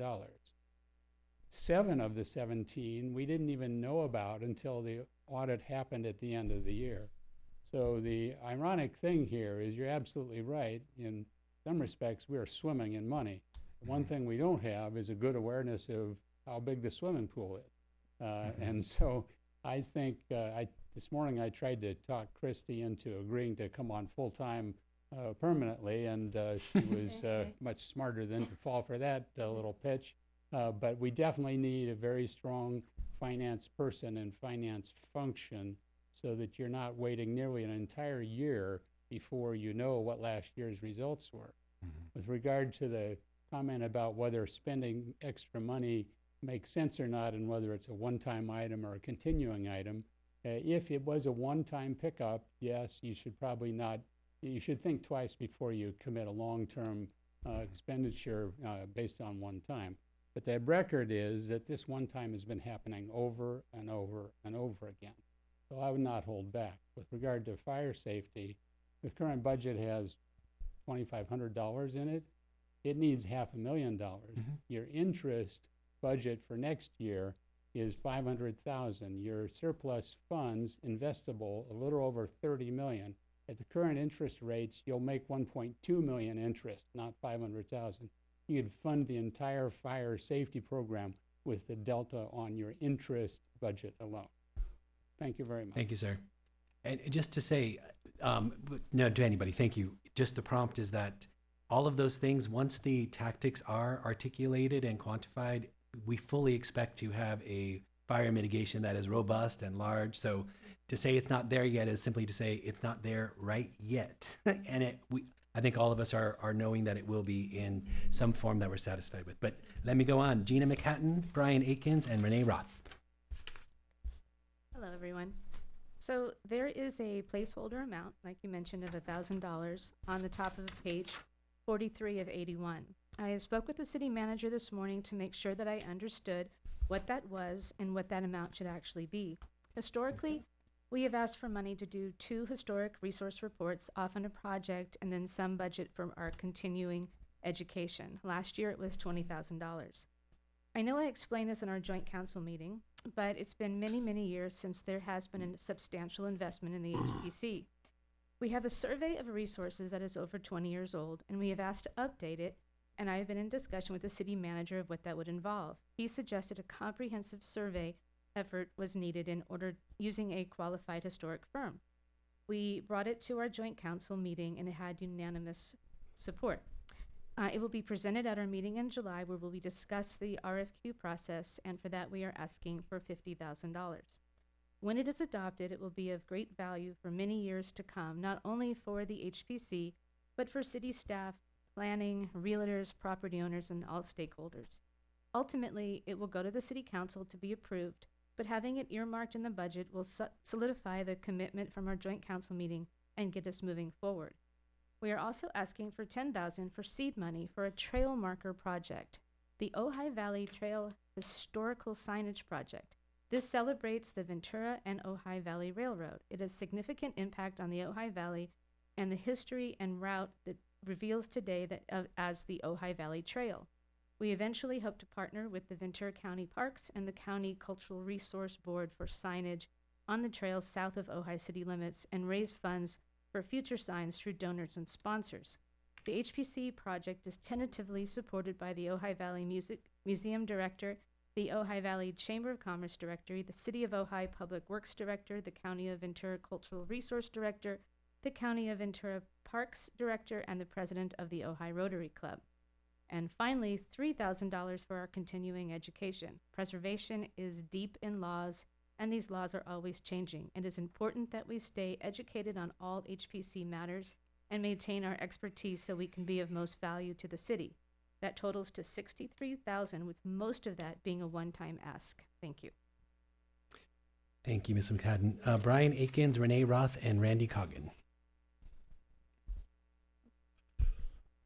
Good evening, council, staff. My head's a lot lighter. Last Thursday when I was here, I had two hats on. Our very fine chair is able to be with us tonight. Took that HPC hat right off the head. And did a great job. So I'm standing here before you as a representative of the Ojai Valley Museum. As I mentioned before, I've been on the board for about 16 years, 12 of those years as the treasurer, another 4 years as the president. Little bit of history. In 2014, we came to the city council. I was there with our executive director and Jane Wyrick. She had a key to the museum in her pocket and basically said, we need $50,000 or you can have the key. And she waived it. And so the commission was nice enough to go ahead and to give that. Since that time, we're 50,000, 45,000, 50,000. 2017, we went to 60,000. We took a minor dip in 2022 with COVID. We was able to get two nice PPP grants, but $60,000 since 2017. Now we're quite a few years later. We haven't taken an increase in that time, but in that time period, looking at the CPI indexes, the costs, that has gone up 33.8%. So our board decided and asked for us to come before you seeking $75,000. That letter came to the city from our executive director. I verified that had been received in talking about the museum and talking about that request, and again, a 33.8% increase. Again, keep in mind, we didn't take it all the way up. That's a jump from where it was all those years ago. Following my map, if you're trying to make sense of where I'm going, that's it next. So 4, 5. So we do appreciate those people that have come and attended our exhibits. We had the map exhibit, which was exceptional. We just had the fabrics exhibit, which was inspiring and interesting. We now have going up a exhibit honoring Karen Lewis and her fine artwork over the years. And so we really appreciate if we could get that increase from you. I will tell you the same thing that I told the folks back in 2014. None of the money that comes from the city council goes to pay salaries. We make sure and we earn that ourselves. But salaries have gone up over the years, and they need to go up some more. Thank you very much. Thank you, Mr. Akins. Renee Roth and Randy Coggin.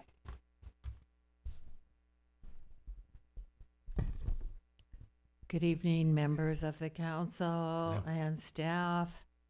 I'm just going to ask you to write a couple of numbers in your book real quick. Page 17. Okay. Christy put together an amazing chart on page 17 and 18. So at the top of page 17, where it says fiscal year 24-25 budgeted, I'm going to have you write down what your GAN limit is, because I want you to start seeing and understanding what the GAN limit is. That number for the GAN limit is $16,198,309. $16,198,309. So that was adopted by resolution of the city council when you adopted your 24-25 budget. So that GAN limit, as you may or may not know, it's an expenditure limit. It's hard to explain. It's an expenditure limit based on your revenue sources having to do with taxes. So we're talking about TOT, Measure C, property taxes, sales taxes, cannabis taxes. Those taxes are a revenue source, and so you need to be limited to that. Now, I just want you to know that that totaled 16.87 million for 24-25. And that is actually 671 million over your spending cap. So I talked to Christy, we talked about how it's calculated. You're living within your cap. We're not concerned about your exceeding your cap.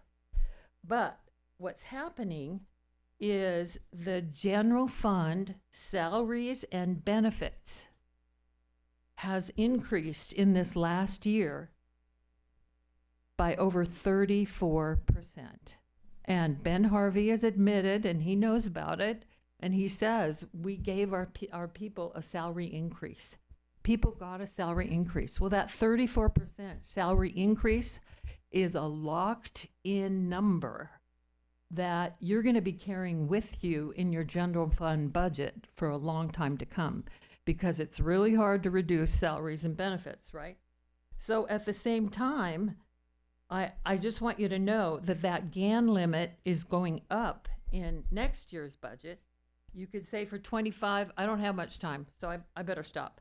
So what I'm worried about is, again, you are under a time crunch. You don't have enough time to do all this. You better think about how you're going to get a budget for fire mitigation, fire safety. In the budget tonight. Thank you, Ms. Roth. Randy Coggin, please.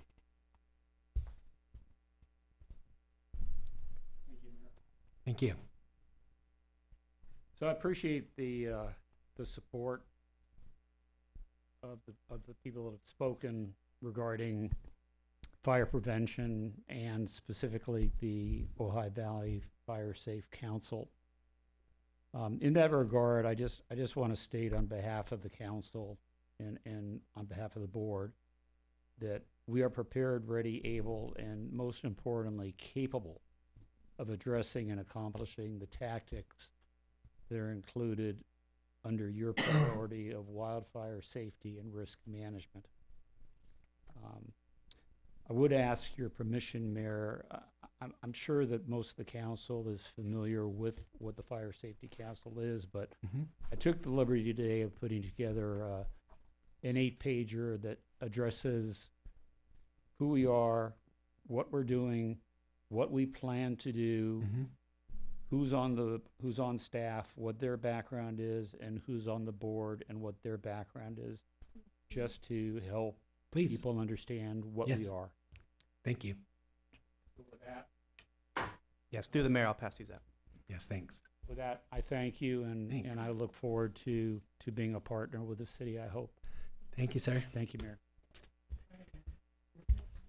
Mr. Miley, what's the late submission stuff here going on?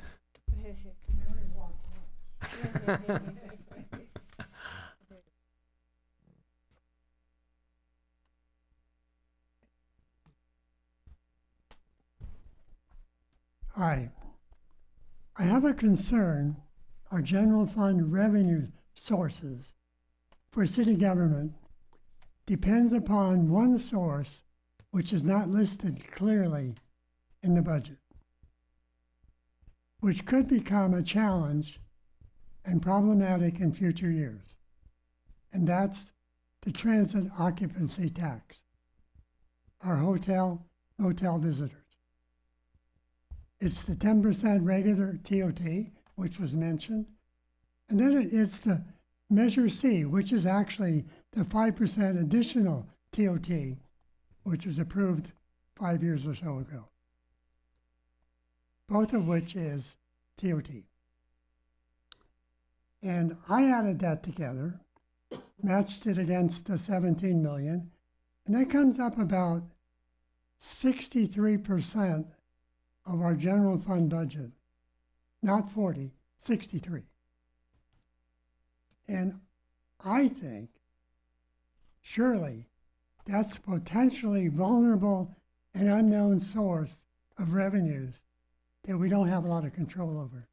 So, I believe that in our general plan, the section on economy and tourism is even more important than it was than when you approved it.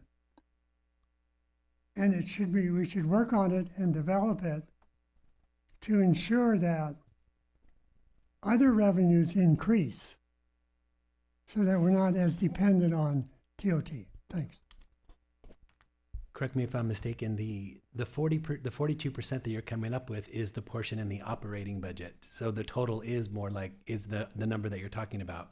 But the number that we use in our operating budget is that 42%. But it's all based on It is. DOT source. The principle is the same. I'm just correcting one part. Yes, thank you. Okay, Mr. Montgomery, anything online? No raised hands, Mayor. There's 4 things I'm hoping to suggest, and then I want to hear from my colleagues.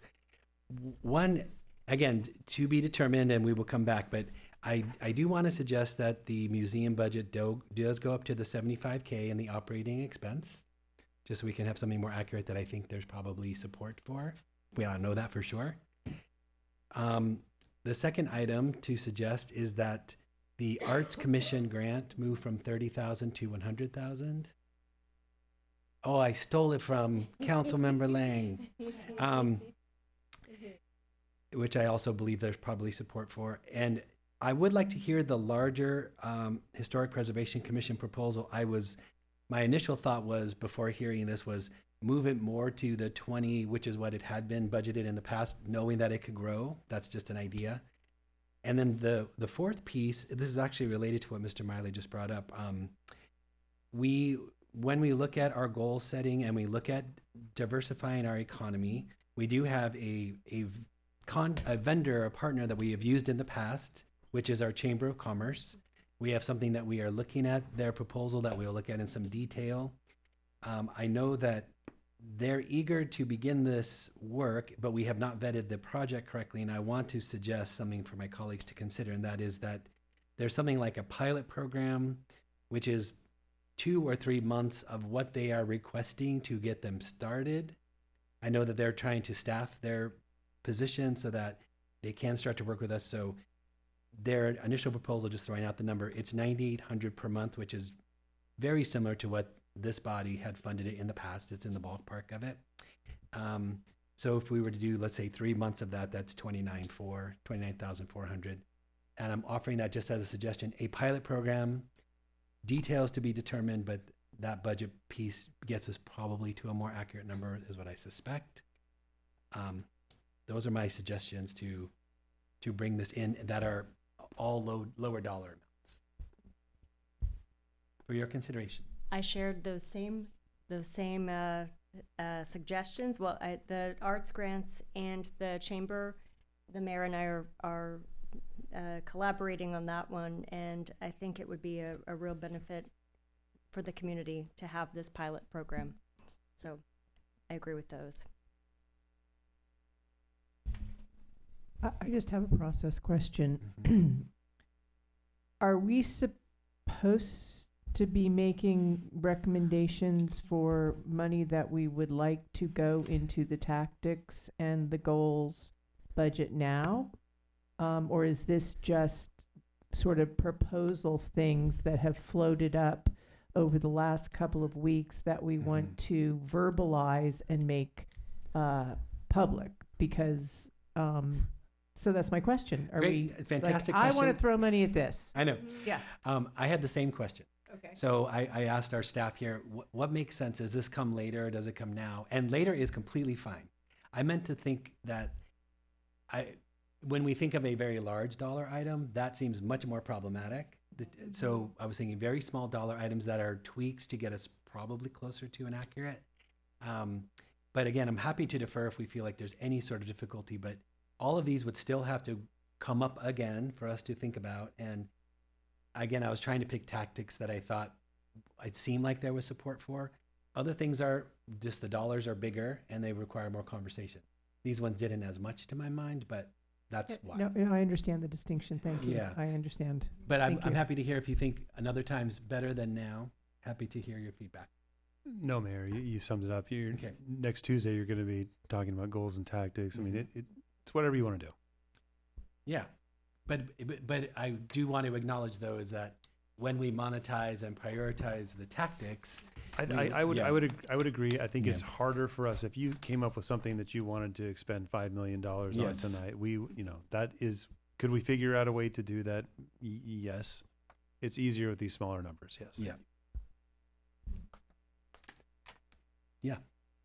Please. I'm just curious if these smaller numbers do fit into a goal or a tactic. So, they can go in, and they will go in, I assume. But like, for instance, the arts grant, which I completely support, but I also support grants for other of the arts, recreation, I know. and there Me are too. other grant culture that I support, and I think so. I'm a little bit wary I of hear you. throwing in arts and not throwing in these other things, but we will come back to it, so that's fine. Well, and I know I thought about this a lot, and the one thing is that the one's articulated and the other one to be determined, right? So I have ideas like you do, right? You go, oh, this would be great, and those are things that I hope we do bring to pass.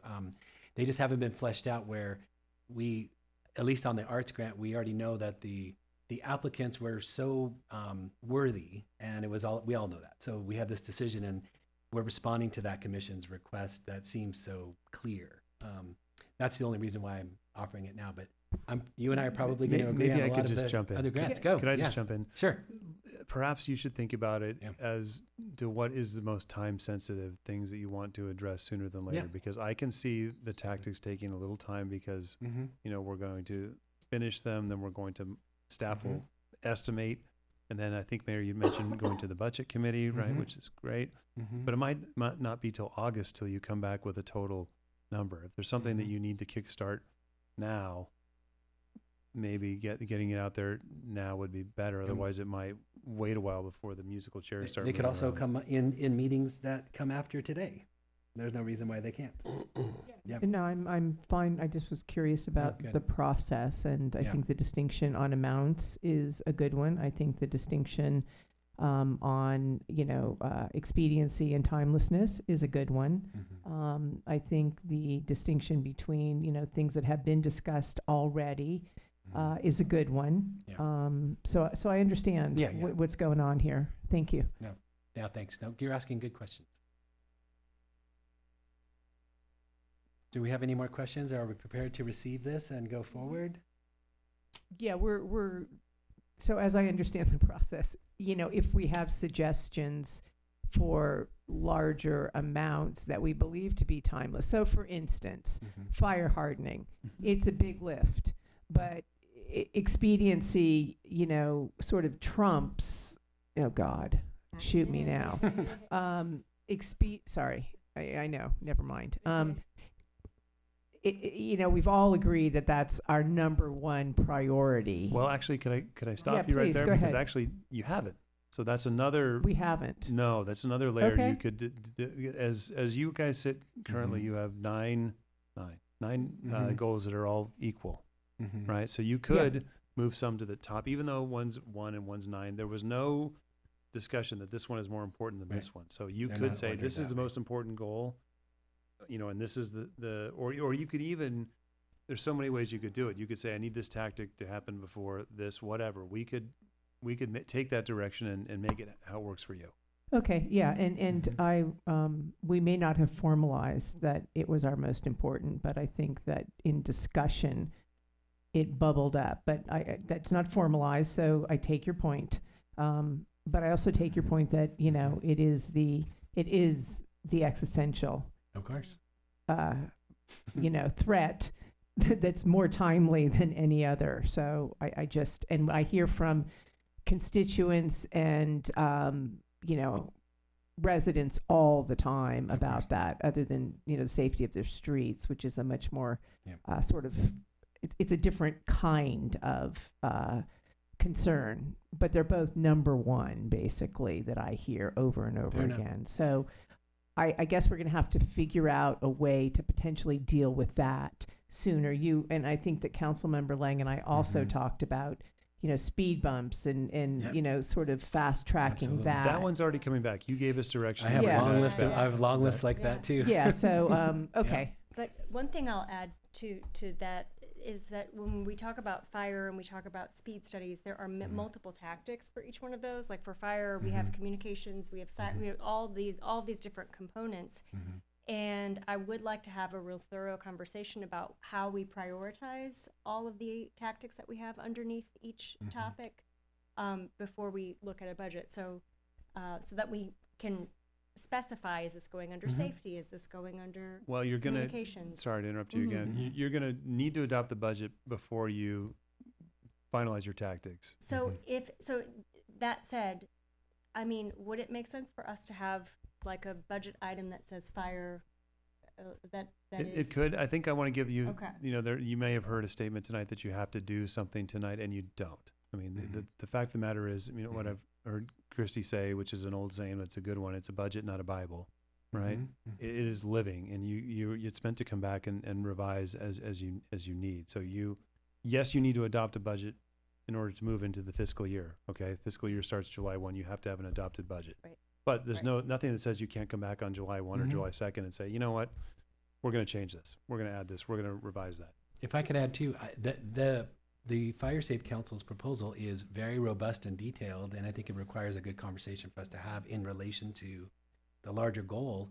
And so then I think, for me, I do look at our reserve over the 100% and say, you have this resource that we can begin to work on. So let's make the sensible decision. Not to say you're not suggesting otherwise, but that starts next week. Yeah, no, Yeah. that's great. And, Yeah. For me, it is kind of still fluid. So we have this proposal that's very, it is fleshed out. Maybe it's only 80% of what we want it to be. But if we were to adopt, in theory, a proposal with, further discussion on, refining it and finding more nuanced things that, each of us or our constituents have said. So my point is to move it forward as best we can to say, yes, it's only 80% or 75%. We need to have discussion. But in principle, we agree that, this is a very important, and we have this proposal that we can get started with now, right? So that's kind of my idea about it. Because we have been talking about this for months, and there's so many dependencies, truly. So I understand that, but I think that there's also a way through this. Yeah. To say, in principle, yes, we want to spend this money. We want to move forward with a robust plan. I mean, I didn't see my idea for having a tool library for fire hardening tools. I think that's brilliant. I want that in there. You need to rent a chipper or whatever it is you need. Come to the Ojai, town tool library for fire hardening. I get it. Those kinds of things. So we're just receiving, and so we can move on, I think. Yeah, for sure. Yes. Yes. Let's just check in with Ms. Billings. I have got some good detailed notes. Do you feel comfortable with what we received tonight? Do you need clarification on anything? I thank you, everybody, for your comments and consideration of the proposed 25-26 budget. So it's my understanding that we will make, for instance, the change that we discussed to the franchise fee.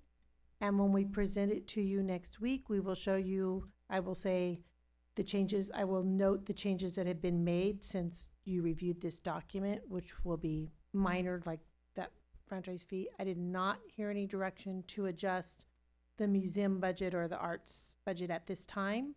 So that I'll be leaving as it is, and then that can That's be fine. considered, like you said, at the very next meeting, and off we go. Now, when you said next week, did you mean I meant the in week 2 after? weeks. Okay, in 2 yes. weeks. Great. I have to have the reports next week, so in Okay. my time, it's next That's week. fine. That's great. Thank you, everybody. Thank you very much. Wonderful. Okay. So now we're on to item number 5, the proposed second amendment to the employment agreement for city manager. Thanks, Mayor. Ms. Holman, your Human Resources and Risk Manager, is going to present this item. Thank you.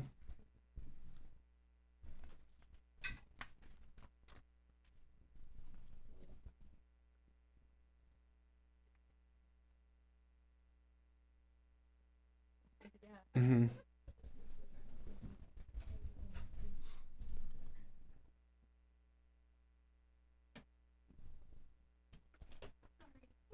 Give me a second.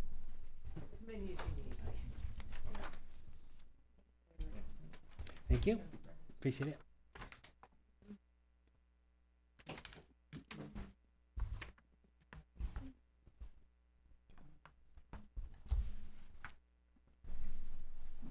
Please. Thank you. Okay, mayor and city council members. On April 8th, I'm going to just dive right into the summary of the report. Yep. On April 8th, you met in closed session and conducted a performance evaluation as well as contract negotiations for Mr. Harvey. As a result of that closed session, the city council is considering a second amendment to the employment agreement for a salary increase of 8%. In accordance with Government Code Section 54953, the city council is to receive an oral report on salary and compensation increases. An 8% salary increase will increase the city manager's salary by $20,000 for an annual salary of $270,000. This increase is proposed to be retroactive to January 29th of 2025, which is the anniversary date of Mr. Harvey. It should be noted that this salary range is consistent with the range of other city managers within Ventura County, and all other employment benefits will continue as offered. Also before you is a resolution to amend the publicly available salary schedule in compliance with the California Code of Regulations, Section 570.5, to update the salary for the city manager classification. If there's any questions, I'm available. No. Any questions? I have no public comments on this. Oh, okay.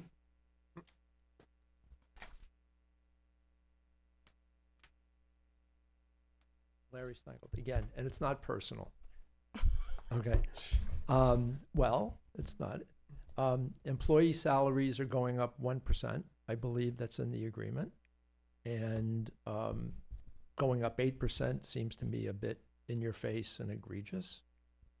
And as I told my children, just because somebody else gets it doesn't mean you get it. And to have a consultant interview everybody and say, oh, everybody's getting 8%, great, let's give him 8%. Then everyone else will point to him and go, oh, he got 8%. And it'll keep going around and around and around until it just spirals up because everyone will keep pointing to somebody else. I just think the entire process is incorrect, is not right. I mean, retroactive, okay. But still, 1% to 8% for employees is I think, not right. And I think the process of, because everybody else gets it, is also not right. So, thank you. Thank you. Anything online? Yes, Mayor, we have one raised hand from 'Kay. Starchild. Thank you. Starchild, you may unmute and you have the floor. It's not correct for this proposed salary increase to happen today. The reason why nobody on council has any questions is because this has already been discussed in closed session. It was improper to do so. The section that Mr. Summers used to agendize the discussion was 54957 of the California Code. Section B4 of this section states, closed sessions held pursuant to this subdivision shall not include discussion or action on proposed compensation, except for reduction of compensation that results from the imposition of discipline. There's a very good reason for that. It's because any increase in the pay for Mr. Harvey should be vetted through the people. We should have the right to comment. This council has had 2 months to decide whether Mr. Harvey should have a $20,000 increase.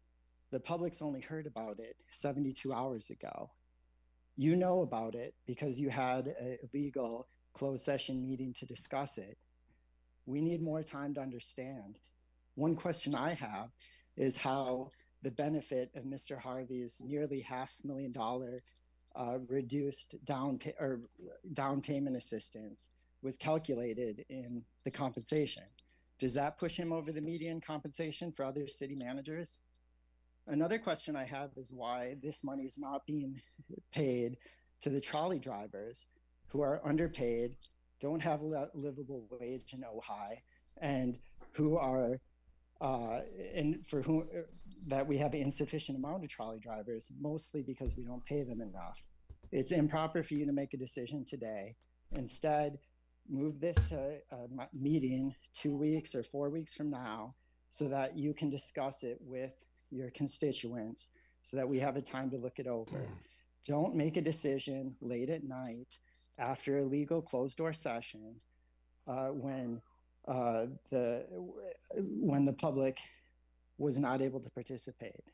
If you do that, it'll look very bad. It'll look like you're making this decision in secret. And I urge you to do the right thing and postpone this for a future date. Thank you. Thank you, Star Child. No more, Mayor. Thank you. Any questions for staff? Well, I have a question. Did we engage in illegal Brown Act discussions during during our negotiations or discussions? Have you checked the code and what we did? Yes, the City Council did not violate the Brown Act in this discussion. The prior discussions were performance evaluation and considered Mr. Harvey's performance and provided direction and comments on his performance. And tonight is the open session item to approve the proposed adjustment in his salary. I'll note that any concerns regarding the lack of opportunity for public comment appear misplaced when those concerns are presented at public comment.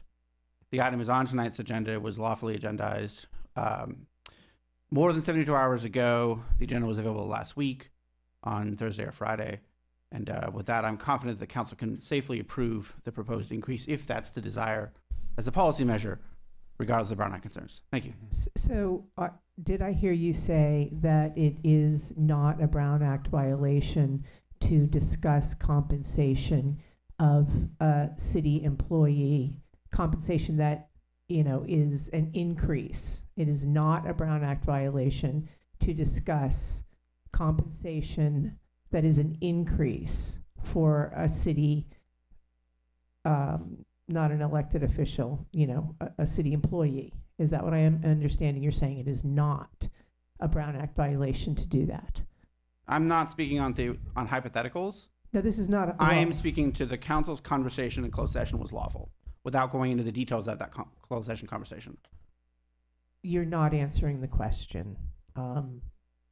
We've already said what we did in that closed session. We've already said that we agreed to a compensation level for the city manager. It wasn't agreed to, though, because the agreement can't happen until the vote, and that's on tonight's agenda. If I could jump in there. It was discussed. Again, I'm not discussing what was discussed in closed session. Well, Someone has. Yeah, someone has. We have. We have here. The staff has. It's nobody here that's discussed it. Yeah, It's I'm not right sure where here. the public information, but I would note. if Mr. Starchild said we learned about it 72 hours ago, and so I'm assuming that was in the staff report. I think no one here had a clue that might not be okay to do. So obviously no one here was going out and saying there was a Brown Act violation. That was brought to the attention by a public comment today. So it's in the staff report. The point being, it's a simple question. Is the discussion that we had about compensation of a city manager a legal discussion in closed session? And you can say we didn't make a decision, we didn't do this, but we know what we did in that closed session. And it's a simple question, and I'm assuming that you're not answering it. I don't know why you're not answering it, but I'm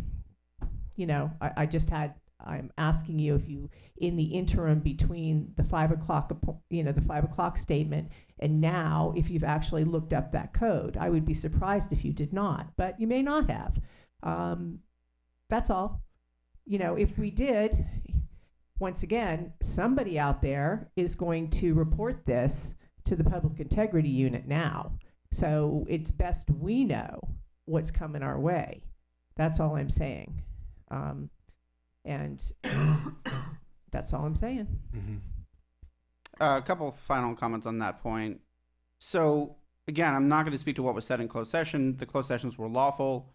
Tonight's item, if there is concerns, and presently, clearly there's concerns, it's being discussed now, the cure is an open and public discussion, and that's what's happening now on the agenda with sufficient notice for the public to comment on the topic. So that if there was a violation, it's cured by tonight's action, back to the council. Thank you. Yes, and so curing it is one thing, and having done it is something else. Well, are you So- trying to, I'm trying to understand where you're going. I'm just trying to figure out Okay. if our city attorney has looked up. Mhm. the Yes, I complaint. reviewed the code sections. And The again, code the council's section. actions are lawful. So I guess what I'm trying to say is, are you feeling like you want to postpone this conversation because of the concerns you're expressing, or no? I am. Okay. All right. Because I think it requires more than a statement in real time that what the council did was legal. Well, it's- So, if I- yeah, so I hear you. that's, yes. I guess so- I might offer yeah. something slightly different, which would be this. Sure. If we feel that 72 hours is not enough notice for the public to understand the salary adjustment and to make public comments about it, if you think that's not enough, then postponing it makes sense. But if one thinks that is enough notice, then I don't see why we wouldn't proceed on the vote, myself personally. So we did hear comments from people online, in person, and here about Mr. Harvey's performance already. So they seemed sufficiently notified. Yeah, this is not a question about Okay. Mr. Harvey's performance. This is a question about whether the city council went into closed session and Yeah. did something that was in violation of the Brown Act. And we did, and I agree. I mean, the first it is to cure it. When we did the gymnastics, Yeah. having an open session cured it, right? But curing it is not the same as not doing it. And so that's If my question. I hear you, but I Yeah. think what I'm trying to say though is that it seems to me the issue that is potentially an issue. This issue is, has there been sufficient public notice to proceed, which is what I heard the constituent bring up.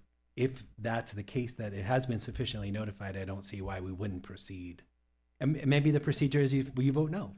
Yeah, I don't know. He felt Okay. it was not. He is a Yeah. constituent of mine. Sure, sure. So I have to take that into Of course. account. But it seems to me that's the real question at the moment is And the that- notice yeah. enough? And I agree that is the most relevant question right now. The Yeah. other questions can be revisited. And it has been cured with an open session if indeed there was a violation. Yeah. So I understand what you're saying. Yeah. So I don't have questions, and I will propose that we accept the amendment on the employment agreement for the city manager. That's my motion. I'll second it. So I did want to discuss a couple of things, because we did receive public comment that setting the city manager's salary based upon county median is not really the right approach. It's that it should be measured on the number of staff being overseen and the size of the operations. And that kind of made sense to me, that we just wouldn't, compare our salary with Thousand Oaks or someplace it's much larger. And then the other thing that I saw was that we had someone said 1%, I think it was 1.8%, kind of across the board raise for our staff. And so we're proposing an 8% raise for their boss. I guess my proposal would be that we, given those considerations, that we make it a 4% raise. That would mean instead of a $200,000 or $20,000 raise, it would be a $10,000 raise. I know you want to speak, so go ahead. I Sorry. don't want to, but this is an item related to my compensation, but there's some things that need to be pointed out to the council to remind everybody. So last fiscal year, you may recall, we embarked upon a comprehensive total compensation review of all city employees. And the methodology that we used was the same methodology that was used. In fact, this classification was part of that same survey from last year, you didn't take any action on one classification last year, and that was the city manager classification. You took action on all the other classifications. And a number of classifications were significantly below market, and you were not comparing them to the city, the salaries of Thousand Oaks. That's not an accurate statement. There were, I think, 13 comparator agencies used, and we chose the median of those agencies. So you have agencies like Fillmore in there. Yes, you have, the county of Ventura. And that methodology is used, and I explained this at the time, I'll explain it again. That's who we compete with. That's who we lose employees to. That's who we draw employees from. If you're using the methodology that what are we most like as far as other cities, and that's what we should base our salary upon, that does not take into consideration cost of living in the area, other pressures on city employees. You'll note that we have, I think, 3 of your 46 employees, full-time employees that live in town. It might be 4, a very small number because it's very hard to live here. Things like the down payment assistance that I receive, it's a loan. It's an interest, a loan with interest on top of it, plus 0.25% that is due to the city at the time of sale or termination. So you are going to get that money back plus interest plus 0.25%. So the city is not harmed. Yes, it's a benefit that's extended to me, but your expectation is that I live in town or as close to town as I possibly can, and that's why it's afforded. So I think it's really important that we talk about the methodology that we use for everybody, and it's not something special that was just decided for the city manager. Thank you. And my hope would be that the salary ranges would become more commensurate with the county, and that the percentages would go up staff wide would be my interest also. But And I would agree, and I have had this with constituents, and I think as the public comments came in this today, is that what you walked into and what was required of you was unusual. So that's the standard that I saw sort of bubbling up in the conversation, was that we asked a great amount of you and you rose to the occasion. The other, the numbers and the formulas are all fine. I hear what you're saying. I hear what others are saying. But the job that you did, the job that you took on, was very, very difficult. It was not comparable to any other towns. And that to me was the deciding factor for agreeing to that raise. And I stand with that decision now, actually. I'd like to just add a couple other things about the process, the comparative process. And when we were deciding about this for the director levels and other types of employees here, what we were responding to was the turnover.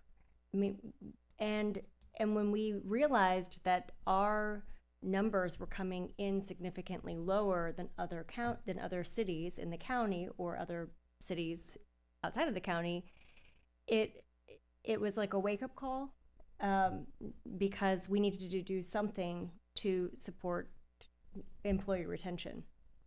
And so in addition to what Councilmember Rule said about you had a big job to do when you first came in, I think personally, I wouldn't want you to lose you to Fillmore or Thousand Oaks. And so I think some of the increase is merit based, and also it is expressing the value that you bring to our community. And you're here, you moved here, and so I personally think it's fair. And we're still below the median. We're 16% below in the county. Any more discussion? I'll put a motion on the table. We already have a Oh, motion you and a have the second. motion. Okay, yeah, great.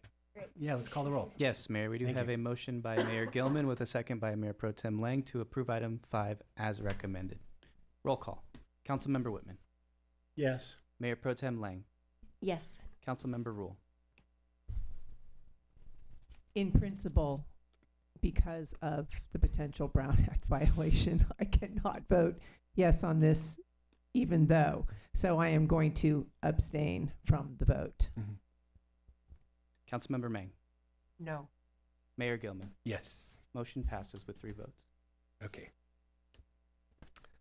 All right. Number 6, report on city and Ojai staff vacancies and recruiting and retention efforts. This actually has my name on it, but I am going to ask Ms. Holman, who is still up here, to deliver this state mandated report. Wonderful. Thank you. Good evening again. Hi. So tonight we have before you a report on the City of Ojai staff vacancies and recruitment and retention efforts in compliance with Assembly Bill 2561. The bill took effect just this year on January 1 and requires public agencies to present this information to the legislative body at least once per fiscal year prior to the adoption of your final budget.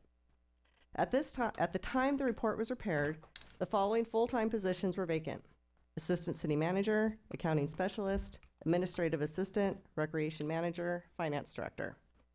Also, the following part-time, temporary, or seasonal positions were vacant: Trolley Driver and Recreation Leader. The city has active recruitments open for all of these classifications with the exception of the Accounting Specialist and the Assistant City Manager, as we are considering restructuring these positions to better meet the needs of the city. During the upcoming year, we will be exploring various methods to streamline our hiring process in an effort to reduce the time it takes to fill open positions and enhance the candidate experience. If there's any other questions? Any questions? We're looking forward to getting all the positions filled. I can say So am that. I. Yeah. I'll make a motion, unless, I'm sorry. No, we don't, wait. I don't have any public comments, but I'm looking at the crowd. Mayor, we have no more participants on Zoom. Okay. Wonderful. Okay. Okay. I'll make a motion that we follow the recommendation that we receive and file the report on the City of Ojai staff vacancies and the recruitment and retention efforts that are in compliance with the Assembly Bill as mentioned. I'll second. Thank you. Roll call, please. Roll call. Mayor Gilman. Yes. Mayor Pro Tem Lang. Yes. Councilmember Mang. Yes. Councilmember Whitman. Yes. Councilmember Rule. Yes. Motion passed. Thank you, Ms. Holman. Appreciate it. My suggestion on number 7, well, let's hear from the staff and then I have an idea. As you wish. So, this is another discussion on the council protocols updates. The council discussed this 2 meetings ago on May 13th. And then I know Councilmember Rule and Ms. Anderson met and had a discussion, and I think there were some other discussions as well among folks. So what we have before you is the series of policy options, and then the protocol edits reflect the council's primary or prior primary component. There's further options that could be added or subtracted. Options are in big picture, take no action and stand stat on the current protocols, adopt the recommendation as drafted, adopt the recommendation with other adjustments on the policy choices as discussed, or another option is desired. Of course, you could split it and defer. You could, for example, adopt the present proposed draft, which clarifies certain pieces that I'll cover in a second, and then defer to a future date or a workshop or a larger process or discussion some of the bigger questions. So what's drafted in the edits here, in addition to a couple of minor changes, the language provides that straight recitation of the Brown Act, that only 3 council members or the presiding officer could call a special meeting. Presiding officer would be the mayor or the mayor pro tem in the mayor's absence.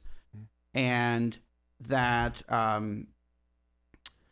The other component that was adjusted, let me get my little notes here. So that is on page 7-27 regarding special meetings. And then as to closed sessions, page 7-30 provides in an add the paragraph in blue that at the start of the closed session, council approves the agenda. I should start with whatever is on it plus or a closed session. Council recesses the closed session. At the start of the closed session, prior to the discussion and substantive discussion of the item, the city manager, city attorney, or both would provide a concise briefing to the council as to why are we in closed session, what's the basis for it, and then the council would take a vote. Are we going to have this closed session or not? And then if it's approved, then have the closed session and discuss and report out as required. If it's not approved, then that's it, and we report out that the council has declined to hold that closed session. And you need a majority vote on, and this would be on each item of each closed session. So as an example, if we had a closed session agenda that listed an existing litigation, Smith versus Ojai, and then also had a real estate negotiations item, we would walk in and approve the agenda in open session, take public comment, open session, recess to the closed session room, and then we take up the first item, Smith versus Ojai, the lawsuit, and we would say, an example, council, we're proposing to be in closed session to discuss this lawsuit and strategy for an upcoming summary judgment motion. We're going to discuss what arguments to include, what arguments not to include, and handicap the arguments. Is the council comfortable with that discussion? Having it would prejudice in public would prejudice the city's position, because to reveal the weakness of your arguments to your opponent prejudices the city's position. And then we would vote, and then council would hold or not hold the closed session. And then in the second example, so let's say we vote, we hold the closed session, report out whatever needs to be reported out on the lawsuit. Second example would be real estate negotiations. The council's proposing to buy some land. On real estate negotiations, you can't discuss the budget component, but you can give direction on price in terms of payment. So we're proposing to discuss buying a piece of land and how much to set as our max price. Is the council comfortable discussing that? We would vote, and then if the council approved, then we would have the discussion of closed session. If any point there is a vote not to have the closed session, then, or to stop it, we would stop it. And as a general rule, we try to empower everybody to speak up if there's concerns. So those are the primary substantive edits in the present draft. The rest are reflecting things that have already been done in other documents, like the 6 p.m. start time on page 726, which was already changed in the ordinance, or on page 724. There's a bunch of detailed language that's being deleted regarding how commissioners are appointed. That reflects the city's process 5 ordinances ago, and we've revised that to reflect simply that a commission interviews and appointments will be made under the applicable provisions of the municipal code as it reads at the time of the vacancy. Thank you. So with that, happy to walk through the policy choices, but I know there's maybe a discussion about separating the simple from the more complex. Thank you, Mr. Summers. So here's just a thought, but I'm open to my colleagues' ideas. There's a conversation around recording the closed sessions for transparency that I think is a good conversation to have, but maybe a longer one than we can do at the moment, possibly. The second one I thought was, who gets to, what's the process by which we call meetings, which is, I hear that beginning part. I think that's one that I'm sensing there's probably agreement on that. So if we were to go to that one and say we can at least tackle that, and then at least on the closed session, the item you just brought up, Mr. Summers, about that concise summary and the check-in and the vote, that I think we probably have agreement on that too. I'm guessing. We'll to find out. So I'm trying to say, if we could piece it out a bit to say, let's make headway and not bog it down with, I think, an important but more difficult conversation on our closed session philosophy in general. If that's agreeable to you Well, guys. correct me if I'm please. wrong. I thought the last time this was on the table, we agreed that we were going to have like a little workshop type thing, and then perhaps wait if Matt wasn't the firm that came back after the RFQ to discuss it with attorneys to see what they. I think the second, well, I'm happy to defer too, but the second item seems more like that category. Yeah. But Well, I think anyway. actually we were specific to 3 and 4. Issues 3 and 4 were items that we did not want to address. Give us the page number, Mr. Whitman, please, just so I'm on the same page as you. Well, policy option 3, which is 7-4, and policy option 4, which is 7-5. I think that Councilmember Lang raised the idea that these are issues that we should probably discuss as part of the RFQ process and or potentially with new council. And I think what we decided was that it at least needed to go into some type of workshop. That's what I mean. Kind of a process. So yeah, I'm saying that. 1 and 2, as I understand it, as just kind of core concepts. What are the appropriate methods for calling a special meeting, meaning a meeting that's not on the second or fourth Tuesday of the month? Correct. That as well, days and times, correct. Okay, and then number 2 is, what are the processes for getting into a closed session? And I mean, so my thought would be, I was gonna, I only prepared to discuss those 2 topics, Yes. which I think we can address tonight. That's what I'm proposing. If everybody's okay with that. I would agree with that. Okay. Is that acceptable? Okay.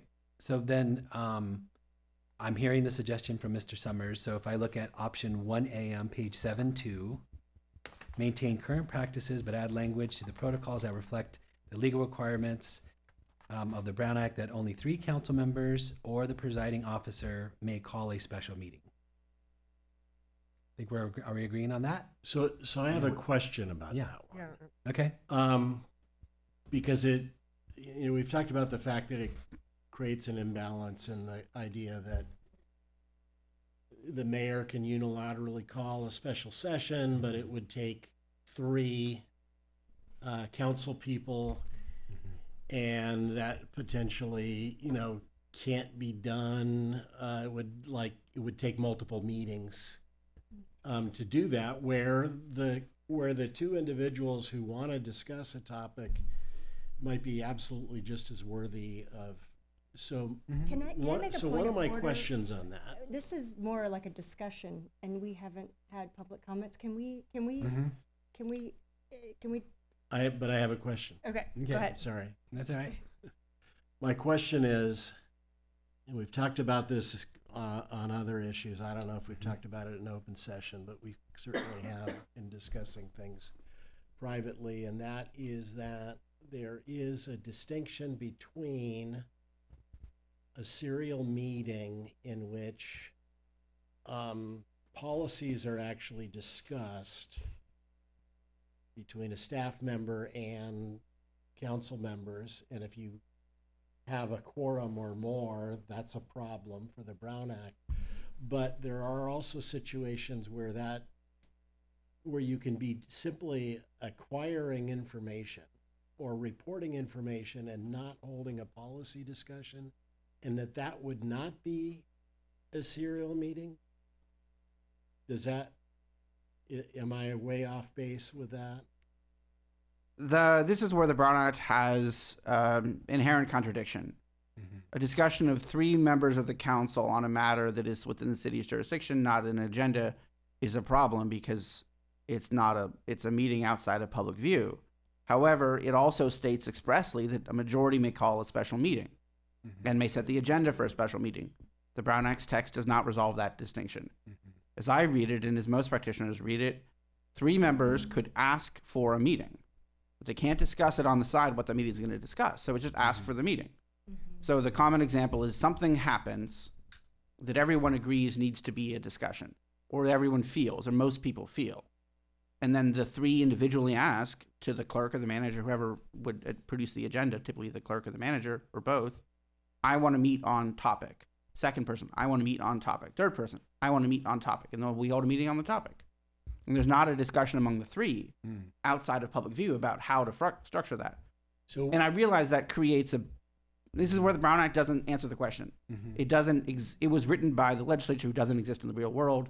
We know that reality. Can you devise a policy for handling that set of circumstances where we're looking for that third vote in order to call a special session, that it clarifies that whoever is tallying the support for that meeting is not going to be addressing policy so that it's not a Brown Act violation. The only certain, without question, Public. safe answer Yeah. is to do it at future agenda items at a Right. council meeting. Right. Other But methods then- exist and have been done in other places. Yeah. It depends on, in the environment we're seeing tonight, on the item already done and others and in the past, in this kind of an environment, the only way to do it is at a meeting. The way it's solved in practice is one says, I'm very concerned about a matter, and they call the mayor.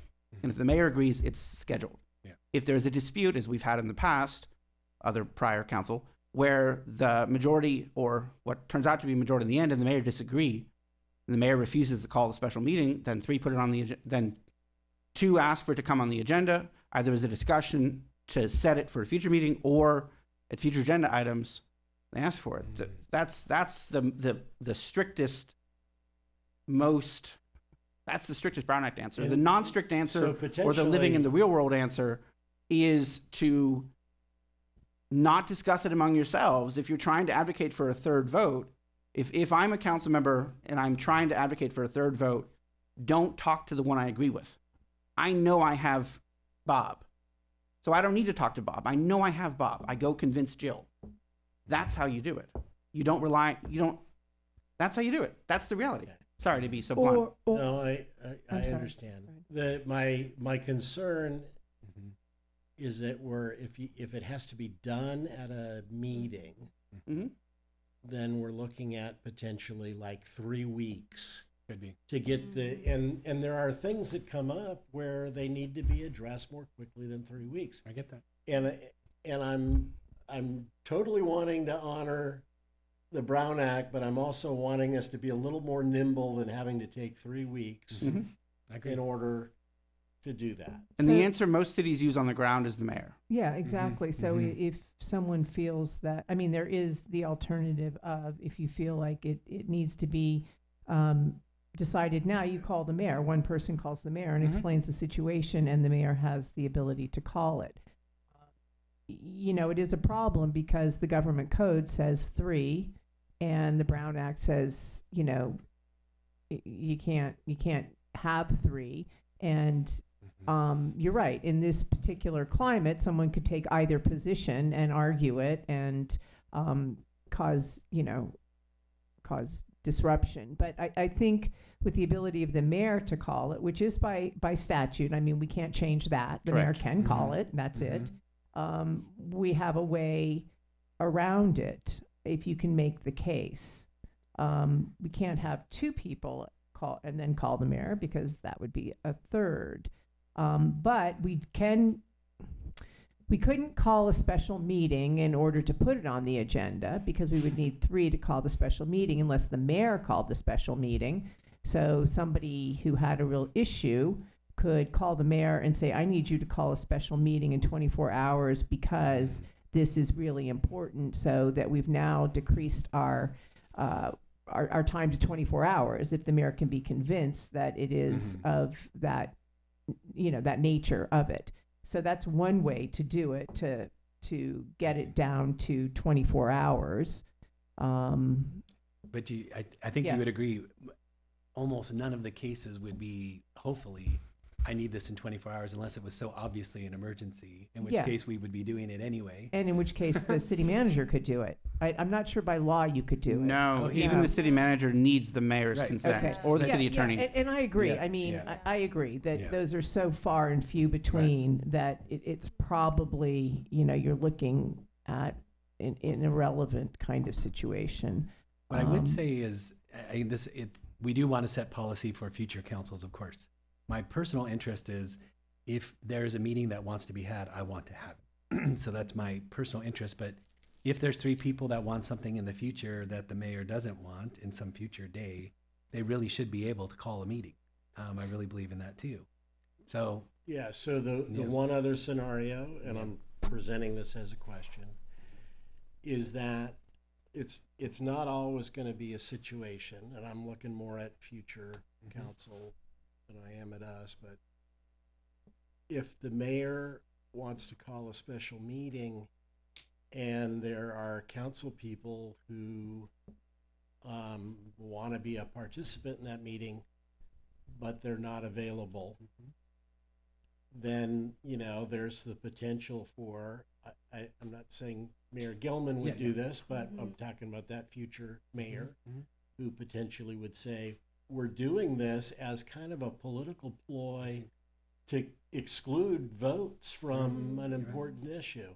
And so I'm concerned about that. I agree. I mean, that's just the reality of the Brown Act is the mayor is allowed to weaponize the 24-hour notice. I would suggest that we would hope that comedy enough would enable ensuring that the council commits to each other. And you could even add a line in the protocols that we would commit or endeavor or something like that. It's not legally enforceable, but it's a promise among the council to schedule meetings when all 5 can be available, but for true illness. In practice, though, it seems like the way it usually happens is there's a phone call or an email saying, I'm interested in something. And it happens sort of organically in a way, just because we are trying to work together as a team. So hopefully this won't really be an issue. But I do want to say that, I agree. We should make it that 3 people can. So in the very kind of on the ground example you brought out, does that seem workable enough, or really the only way we can go? In other words, Jake says to John and John says to Jill, and they don't talk to each other. That's the best way we could do it right now. Yeah, I mean, that's the best way the Brown Act leaves us, aside from on top of course, at a meeting. The other thing I would note is we tend to think of these as in 2 weeks out. Yeah. But you could have a future agenda item at a regular meeting, and then at that, this 3 could say, we're scheduling a meeting for 24 hours notice.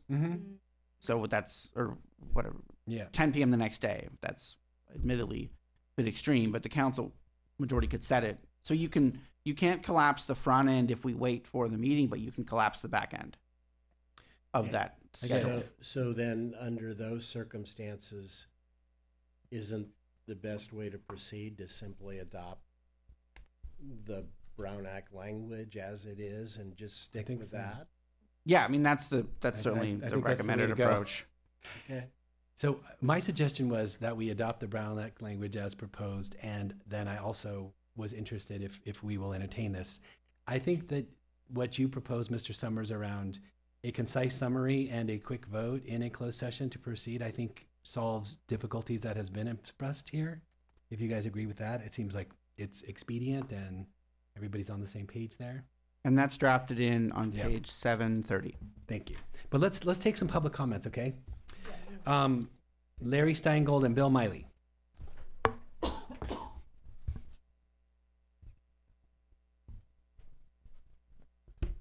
Sounds like you're really getting into the weeds, and it's a good thing. 4B, videoing and audio, or just audio. Since I've been here, there've been a lot of talk about Brown Act violations, people talking out of tune, people not staying within the rails. Videoing and audioing will keep people within the rails, because if you can't do it, then you shouldn't be doing what you're doing. I think even I can stay within the rails. In San Francisco, they have the Sunshine Ordinance. All closed sessions of any policy body must be audio recorded and videoed. These recordings must be retained for 10 years or permanently if feasible. Public access to recording are made available to the public whenever all rationales for closing the session are no longer applicable. For closed sessions justified by anticipated litigation, recordings must be released to the public 2 years after the meeting if no litigation is filed, upon expiration of the statute of limitations, and so on. I mean, there's reasons why we need to get it done. I mean, enough already. I mean, there have been a lot of comments and promises and things said during political campaigns and all the reasons why we shouldn't, but there's more reasons why we should. So please, at least try it for a year. If there's a problem and it doesn't work, then do something different. But right now, this is insane. We shouldn't be having conversations about talking out of tune. It just, you're in, it's done. Stay within the rationale of the agenda. It's not that difficult, so please. Or how about we put it on the ballot for November? That would be great. I'd vote for that. No, seriously. I mean, put it on the ballot and just call it a day, and then let the public decide if they want you to be protected. No more, anyway, you got it. So thank you. Thank you, Mr. Steingold. Bill Miley.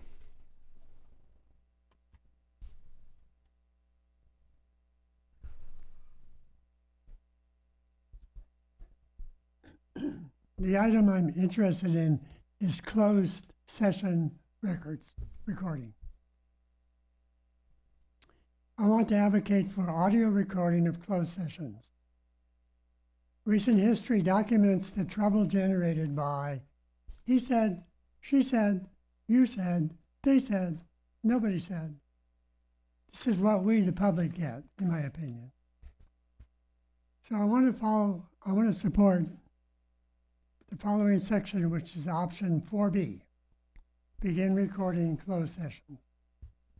My arguments supporting a yes for audio recording are, I think they're 8 in number, something like that. First one, by knowing that participants are being recorded, the public, by knowing that during public city council meetings they're being recorded, those present seem to likely stay on topic and they're accountable for their input. 2, the city spent huge amounts of money and will to litigate the Brown Act issues that were not recorded and created an ongoing conflict, still unresolved and potentially very costly, $400,000 plus. 3, my elected officials should be willing to be responsible and defendable for their involvement. 4, I assume that any attempt by outsiders to obtain closed session recording needs a court approval. 5, willy-nilly attempts to get city plans and strategies I don't think will happen. 6, the whole point of closed session is to follow the law on personnel evaluations, real estate deals, litigations against others, and by others against the city. 7, I don't agree that keeping the conversations, deliberations unrecorded is best to keep them safe from others learning about them. We are protected by a court ruling and the truth, and ethical beliefs and practices by our elected officials. And 8, this is government business by elected officials who are and should be accountable. Please consider upping your game by doing what you do in public. You record your verbal actions, and in public, your physical actions too. Video, thank you. Thank you, Mr. Miley. Anybody online? No, Mayor. Okay.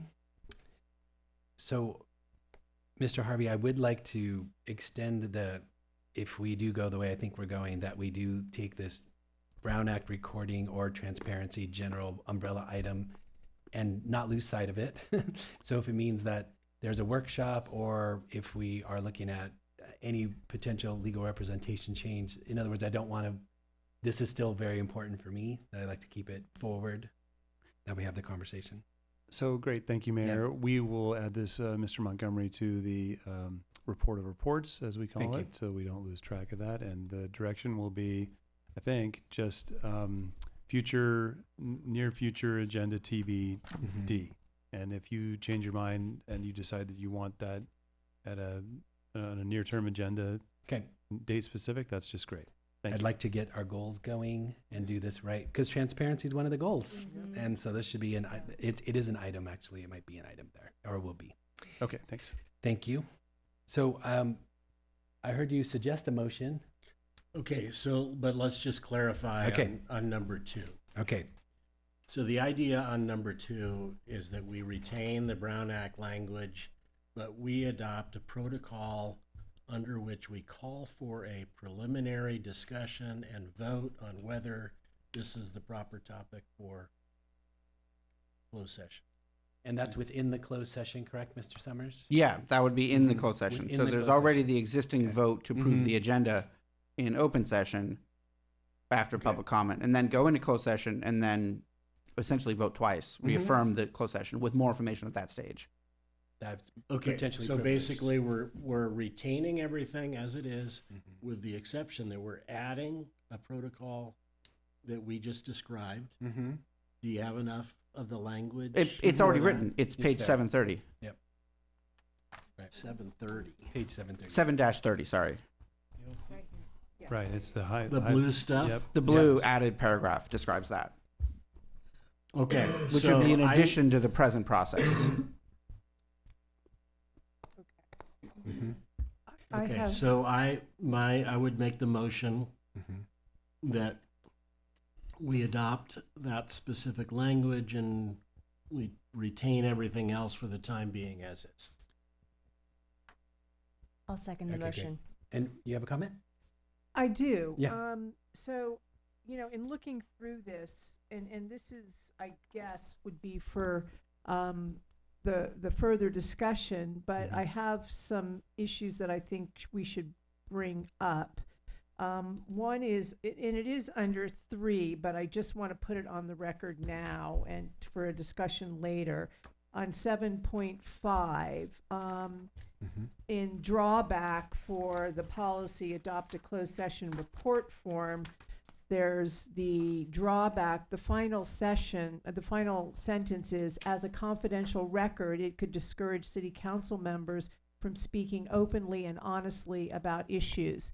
And this is my major concern. Sorry, just what Yeah. page are you on? Oh, I'm I just want to sorry, make sure I'm on the same page. 7.5. You're at 7-5. 7-5, Okay. drawback at the top of the page. I see. Got it. The bottom sentence. Okay, thanks. So what I think Mhm. needs to go at the beginning of every session is the standard for the for Brown Act Mm-hmm. for litigation, which is it will prejudice the city in litigation. That has nothing to do with how your freedom to speak, right? I mean, the standard is, will this discussion, if held in public, prejudice or disadvantage the city? It has nothing to do with what you say. Or how you say it, or the ability of you to wander in your conversation. So I take real issue with that. The Brown Act is not designed to allow city council members to go in and be free to say whatever they want. I That have is similar a thoughts. misstatement. So just to say, this, Yeah. so here's this document, the part that you're referring to. Yeah. That's the administrative report. So that's not anything like the protocol that we're going to adopt. But it seems to me the principle of what you're saying is something that I thought a lot about too, which is it kind of goes to Mr. Miley. We should be able to say things that you would also be confident saying other places if it's not ruining a case or a deal. If So- it doesn't prejudice Right. the So- city's position in litigation. Yeah. So I'm hearing you say, tell me if I'm getting you wrong. Yeah. If we are to when we go forward and discuss the Brown Act and transparency in general, this is a principle that you would not include as a drawback to say, if it's recorded, it discourages open communication. So that's the principle you'd like to bring forward. that is not in the Brown Act. Yeah, So, yeah, I get you. So that is Okay. definitely something I think there is an ecosystem Yeah. that I find with city attorneys and city managers that's based on ease, which, and Mhm. that is not the Brown Act. So that's Yeah. If So that's it- for this thing that's going to come. Yes. Okay. And I have a couple of just things I want to discuss. I mean, they're just- about this vote now, or no? No, Okay. I don't want to vote on it now. I just want to bring Okay. it up and I want people to understand how seriously I take this by think we bringing know. it up. We know. Right. So the other thing is, the policies, so go down to option 3D, require an admonition before closed session. Any council member concerned about the legality of the closed session may remove themselves from the meeting. Certainly they can, but that puts that council member at a disadvantage for the discussion.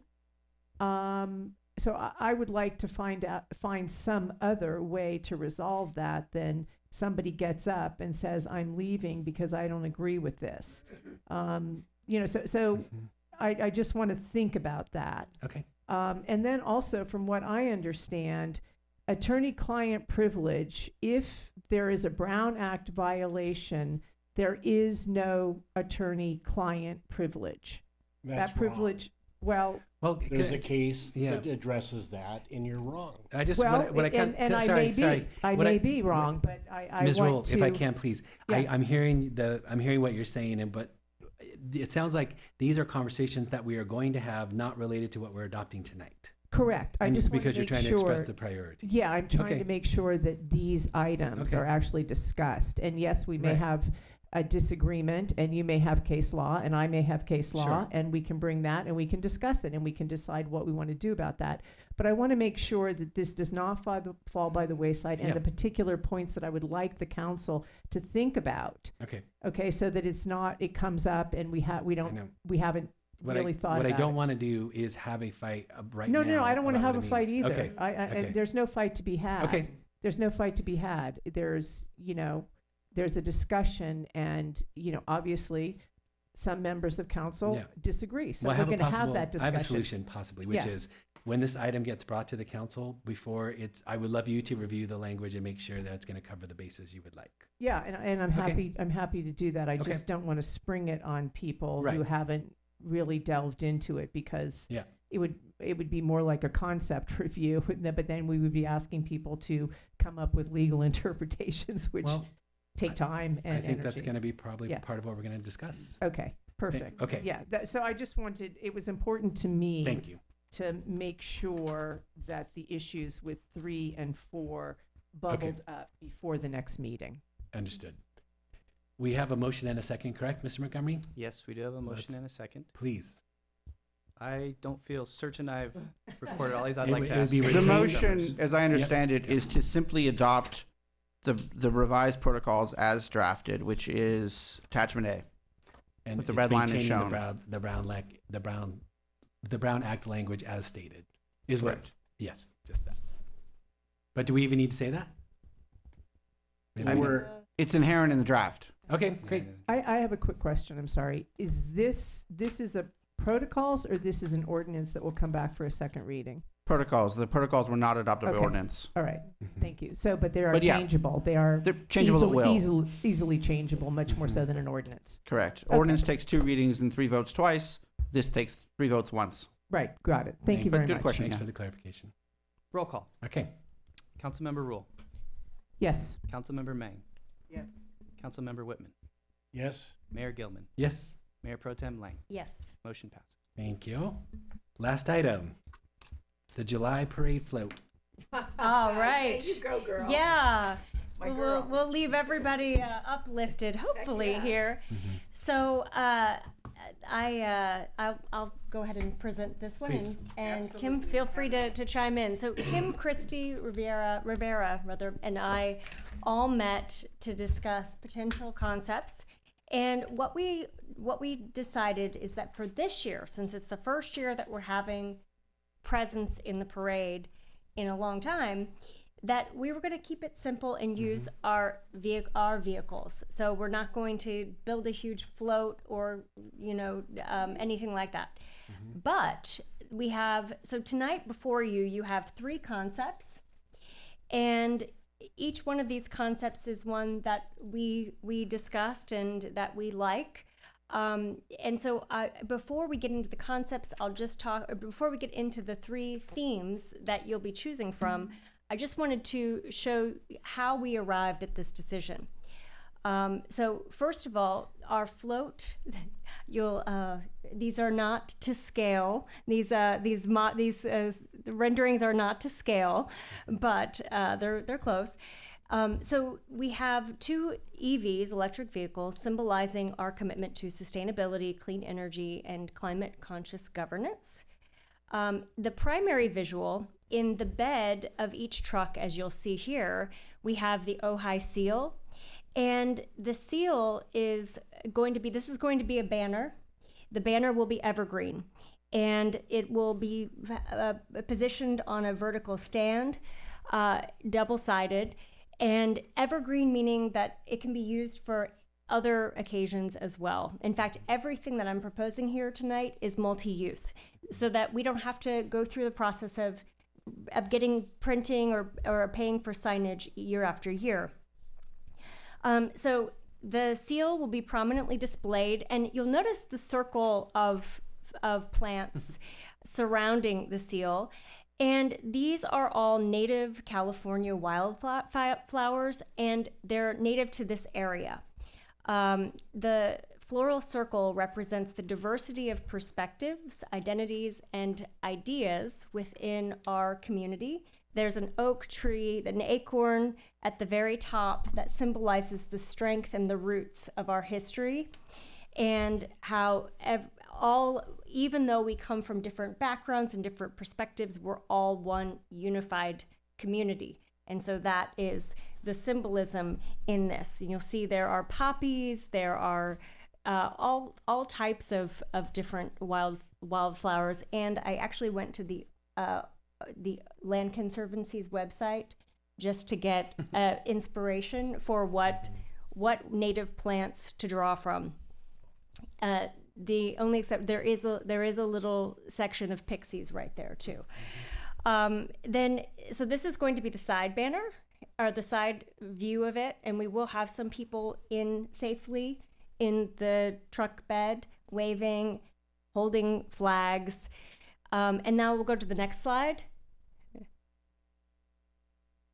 And here is a view of what this is going to look like from the side. And you'll notice there, one of the things that that Council Member Mang mentioned is we really want to have as much participation as possible. So we would love for our commissions to be involved, to do banners or to hold signs. And so there's just an Arts Commission banner rendering that's represented there. And let's go to the next slide. And now, here is the big decision. So we want the community, we want the commissions, we want staff, families, anybody who wants to be a part of this. We are really communicating that we are unified. And so we have three different themes. The banner, there will be a couple of people holding a banner out in front, and then others holding signs. And there's actually the HPC is represented there, Parks and Rec, the Arts Commission, and that one is planning right there. So all of this is our dream, is that all of the commissions will have their own signs and be out there rallying with us, showing their support. So the theme that we're deciding on tonight is the primary visual. And the primary visual is going to be this banner. And it is an 80 by 33 foot banner. So it's long. Or 72, we're still negotiating those dimensions. And the themes we have are the first one, and now we can go to the next slide.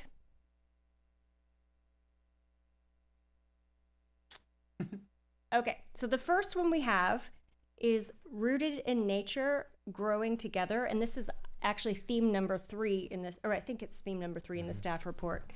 So rooted in nature, growing together. And so this, one of the themes that we had talked about is how deeply our roots go, how council after council, previous councils have made decisions that have preserved the integrity of who we are, that have kept that small town feel. And so we're acknowledging the depth of the roots of our community. So this speaks to our connectedness, the way that we evolve through care, connection, shared growth. So it honors both tradition and progress. And there we have the oak trees and the poppies, and I put a butterfly there for our pollinators. Okay, let's go to the next one. Then the next one is United We Stand for Ojai, and this one speaks to the solidarity and cooperation that define our civic life. And so it underscores the idea of that we are, even though we have differing viewpoints and differing perspectives, that we are all one community. And that also carries forward the theme of the seal with the flowers around it. And then the final one, let's go to the next one. The final one is Ojai, a beacon of light. And this positions us as a leader in sustainability, the arts, nature, forward-thinking civic engagement. And so this one carries a little bit more of an inspirational theme. So our next steps tonight will be to finalize a theme, and then our ad hoc committee can move forward with getting the banners printed and getting our trucks ready for the 4th of July. Cool. Good job. Super great. Yeah, you. Thanks. Yeah, you. It's all Rachel. No, I'm sure it's no, all everybody. it's everybody. Yeah. I don't have any public comment cards. Anybody? Great. Okay. So you're asking for a vote of one of those three. Yep. Okay. So I have a few comments.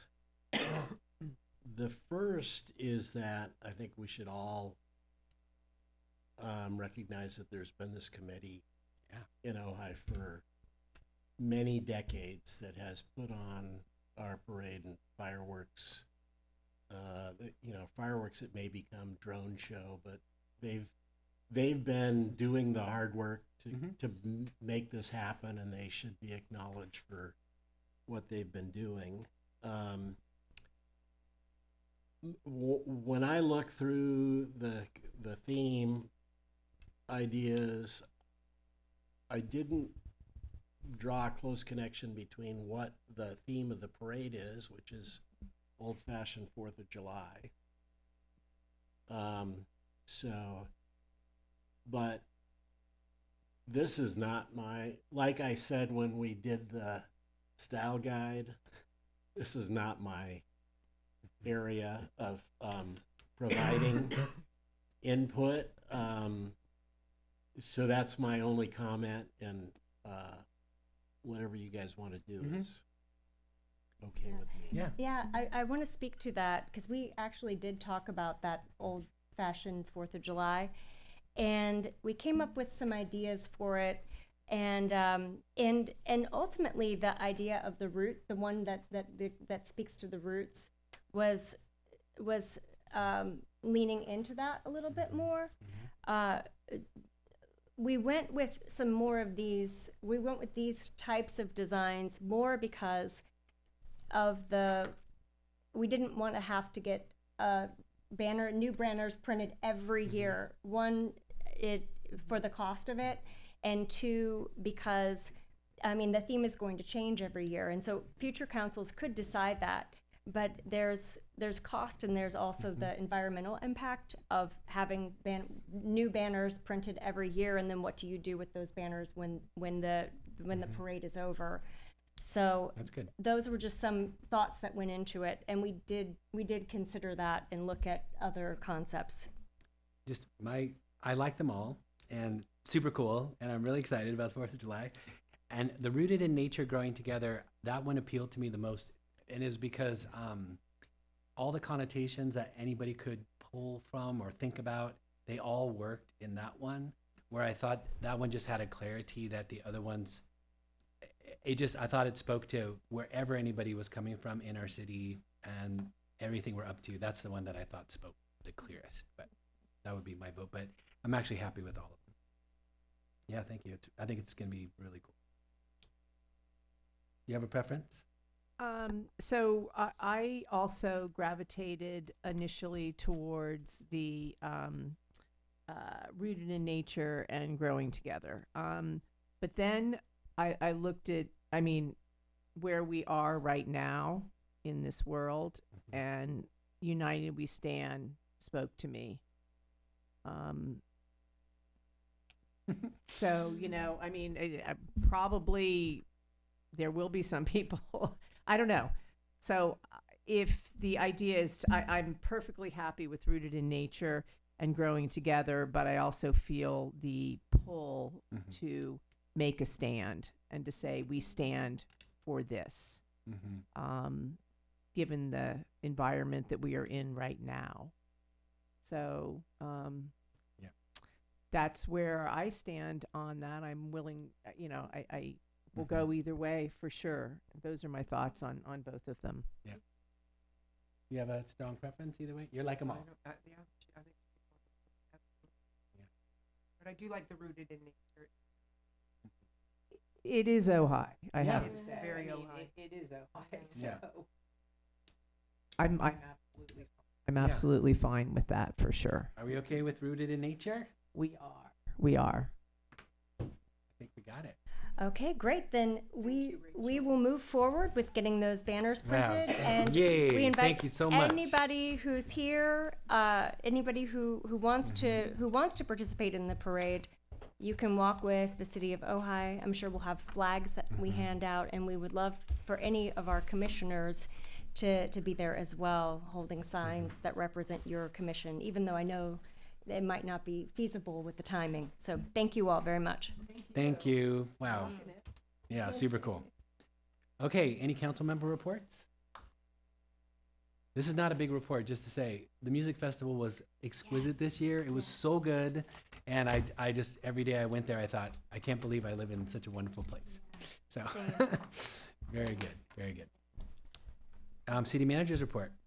Yeah, as you know, I don't normally give one because we end late, but we're going to start a new process beginning with the next meeting where council's direction I will be giving, and upon suggestion from Ms. Roth, a city manager report just before public comment. I'm going to try to be very brief and keep it to around 2 minutes. Things that, you know, actually I was looking in your protocols. It does speak to this type of what should be in the report. So that's grounding. It's information that the public, you know, could benefit from, happenings, issues, challenges, etc. That's what I will start doing, starting on the 17th. Thank you. Oral report. Yeah. Thank you. Any future agenda items? Yeah, I've got a couple, and I'm going to need Matt's help on one of them. But so one is that there was reference tonight to the hearings that are taking place concerning the Vandenberg, and I think we as a city have an opportunity to make a statement. I've talked to Ben about this. Mr. Harvey, you know, likes the idea of presenting something, and I think we should, and I think the city council should be behind and supportive of a city statement saying, you guys are shaking us. Agree. And I believe Councilmember Whitman reminded me, we had a discussion about this, that the comment period is such that we are, there's a long comment period, I seem to recall. July 7th. Right. Okay, so we could bring this right away. I was thinking a consent calendar item. Yeah. Okay, for the mayor's signature at the council's direction. Okay, and then the next one's a little complicated because I only just thought about mentioning this, but there is a bill running through the state legislature right now that would say that a city does not have control to reduce the size of buildings within this transit corridor. And I know that I've received numerous emails saying, you know, will the city of Ojai support our cause to retain local control? I think it's important that we do retain local control. My understanding is that the buildings could be as much as 15 stories high, and it's also my understanding that the bus route up from Ventura creates this corridor like 6 blocks either side of Ojai Avenue, where we would lose control to say, hey, we don't want a huge building here. So, Yeah, agreed. Matt, It would be a position, the agenda item to consider the council taking a position statement on I believe it's SB 79 is the bill number, Senate Bill 79 carried by Senator Wiener. So it would be an agenda item to consider taking a formal position, oppose, support, oppose if amended, support if amended on that bill. That bill's passed, actually. It advanced to the, as I understand it, it advanced out of the Senate, but it still has to go through the Assembly. Yeah, right. So, and I would bring up that we do not have a transit corridor, so it is irrelevant to us. I thought it was around train stations. No, it's around a Okay. transit corridor, which means that you have buses running during high commute hours every 15 minutes, I think or maybe it's every half an hour. So, we don't have a transit corridor. We are not cannot be affected by that unless we were to change our bus schedule such that our buses were running during commute hours. Or Gold Coast Transit changed the bus schedule. Or Gold Coast Transit changed the bus schedule. Yeah, exactly. So. And this does start to sound like discussion of the item that's not on tonight's agenda. I think so it's perhaps, great. Yeah, I think it's great to have a discussion on the Okay. item so that we're clear. So an administrative report should really, I think, detail all of that, kind of like we were discussing, to have complete information and on what that actually means. And, slavery was local control too. It was the same argument. It was local control. The first question would be: it seems to me is it something that could potentially affect us or not? I guess I'm looking and I can't find it obviously right this second. Anything we'll could bring back a potentially- report. No, so thanks. I'm seeing this on the June 24th agenda. Yeah, And I'll we look for- would need it. Yeah. Not June before 24th. then. As in not next week, because Yeah. the agenda for that goes out tomorrow. So Thank you. Not next week.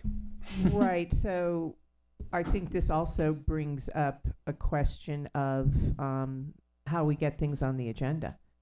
I mean, does this go to the top of the I list? need a second for somebody to. I second. Yep. Yeah. Okay.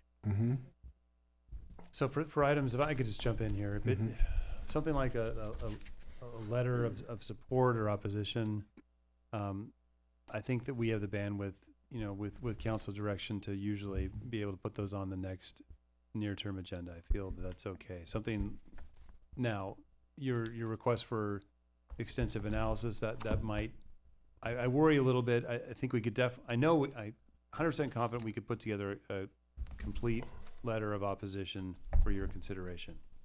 I don't know if we would have a huge amount of analysis that would go with it. And I think, this is a fundamental housing question that the state is addressing.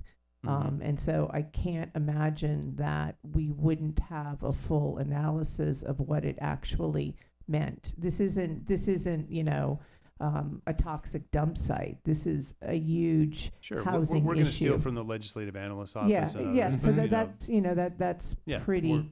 okay. And an analysis of whether or not qualify as a transit corridor. I get the emails too, Right. We all from do. all of the, I get the emails, but I understand this is part of a deeper housing question that I don't think we can make an evaluation in isolation as to the other larger housing questions. Sure. So I wouldn't say that it's a rubber stamp one way or the other. I would like the council to understand completely the ramifications of either one of these going either way. Sounds good. So, yeah. And then, sorry, just to beat yeah. this to death, when you say either one of these, what are you speaking to SB 79 and its companion, or what are you? when you say I'm either sorry, I ones? missed the first part of your I question. thought she 'cause- meant either that we wanted to go against it or for it. I thought. I see. Yeah, Pro- but pro or yeah, con. yeah, but Okay, I think got it should be in context of the larger situation of Yep. which this is an outgrowth of, and we can decide. Understood.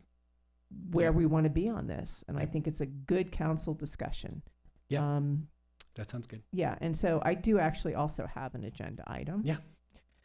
So I would like to propose a traffic safety calming measure, which is in the downtown corridor, my district, between Montgomery and Park.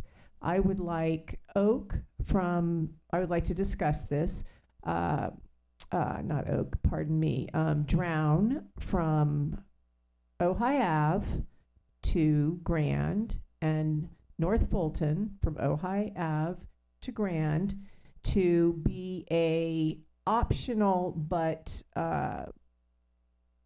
strongly calmed area. In other words, in San Francisco, they put up a sign. They say, "This is a calm street. Please take another street if you're going through, if you're just passing through, local traffic only."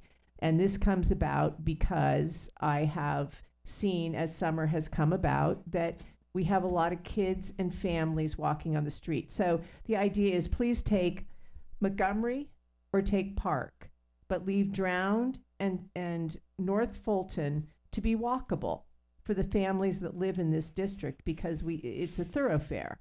Right? It's people going from either Westridge down to Grand, and they speed. So, and in San Francisco, they just have a sign. There's no enforcement that just says, we would like this street to be a calm street. Please take, Montgomery or Park if you're so inclined. Local traffic is preferred. Understood. And so there's several streets that are going to be brought up tomorrow. I mean, a week from today. Mm-hmm. And one idea that's going to be brought up a week from today is the police chief having just one proposal is he's got some temporary speed humps to try in locations. And I'm only bringing that up to say that seems to me this could be one of those pieces where we look at things like traffic and public safety. That could be one of the items, and it could be an easy one that we take right away, with signage. So my suggestion would be, if you're okay with it, is have, when we do our goals and tactics a week from today, keep that one handy, and we'll put that one, because there's like 5 traffic things that I know I have like 3. They're just like that. They're similar to that. And I agree. And I mean, my vision is that Montgomery and Park would have speed humps, and that Drowned and North Fulton would be for walkers and families and bikers. Sure. We could talk about that. Yeah, and it seems to me it could be easily done, and it could be a pilot program. It doesn't work. It's crazy. Well, guess what? Those little signs that are in the middle of the road come right back down. That's what I like about the temporary solution. Yeah, that just let's see Chief how Jenkins it is works. Okay. Let's move something forward. Let's talk about it next week. Yeah, Are you okay I with get that? my constituents are always Yep. stopping me about this. For sure. And summer's coming up. So I'm There's not nothing writing to this one take at the- down. I think because you're it's- going to be bringing this Yep. up during next week's. Okay. Sounds good. Thank Okay. you. Okay. No, thanks. Yes. So I had one other agenda item, Mhm. and that is to bring forward a discussion about solidifying or entering into a contract with the chamber and reviewing the proposal that we received from them. Fire Safe Council, right? No, Or the chamber. The There's just the chamber. The chamber. Okay. Yep. But we could also do the Fire Safe Council too. We could have. I could propose those two. Yeah, I would items. seconded. Yeah. Okay. Both items I think are important. Yeah. 6/20/24 agenda. So yeah, let's see. You guys are going to talk about it if you guys so agree. I mean. Yeah. No. So this is. I mean, we can do whatever you guys want. Here's how we've been talking about it. We say, here's these tactics that we're going to do, and then we say, well, we can't do it all ourselves. Obviously, we're going to engage with other people other organizations that do it. So I think in those two cases, you guys, we can't hear over you guys. Thank you. In those two cases, it seems like we have clear contractors that we want to look at the details of. So we can, if you guys want, we can look at the details of those two a week from today. I'm happy to do that. I'd be thrilled to do that. But it does mean we're digging into a tactic, and we do have the dollar amounts on both. We know what they are. But we're missing the larger context if we were to approve either one of them. for example. So you're proposing have the goals and tactics conversation separate, and then bring those contracts back at the meeting after that, or a Well, meeting after that? we have to decide, it seems, here's, because I have the same desires, but it's that, I was trying to think, we could be piecemealing people coming in saying, oh, this is a really good idea, let's do this, this is a really good idea, let's do this. Because I have 10 of those. But then you go, well, what's the overall picture that this structure encourages? Those two are slightly different, I would say, because they've already done a lot of work and we have something articulated. So but I do think we want to be disciplined about what we bring So forward. maybe in July we bring those two forward. I'm open to your guys' suggestions, but Let's do that. Well, I Let's think do. we Yeah. have to discuss we have to the discuss them. the Yes, broader strategies exactly. first, Right. and then Yep. whether I think proposals I think so. fit and satisfy those I think strategies. But there has to be the conversation about what is the broad Vision. strategy and what are the parameters. and that's what I hope next week would be. That's gonna be more than one, but that would be one. Well, I think then we should prioritize Mhm. because this is just going on and on and on. We have to, I think that the goal setting in that case needs to say, we might need to parse these out and not try to do them all at the same time. Say, what do we think are the priorities? Here's 1, 2, and 3. We could do that. Because I would like to move this. I agree it warrants a deep discussion, but I also worry that we just keep pushing it on, and where we could probably make a decision if we sat down and discussed it. So that would be my preference. I feel the same sense of urgency. I would like to see it go forward. Okay, so we're we gonna decide stick with what something? we've got. Okay, so that I'm hearing we're going to talk about next week, and we're Yes. not going to. Yeah. Okay, Yep. got it. Thank you. All right. Is that it? Are we good? We're good. Okay, meeting adjourned. All right.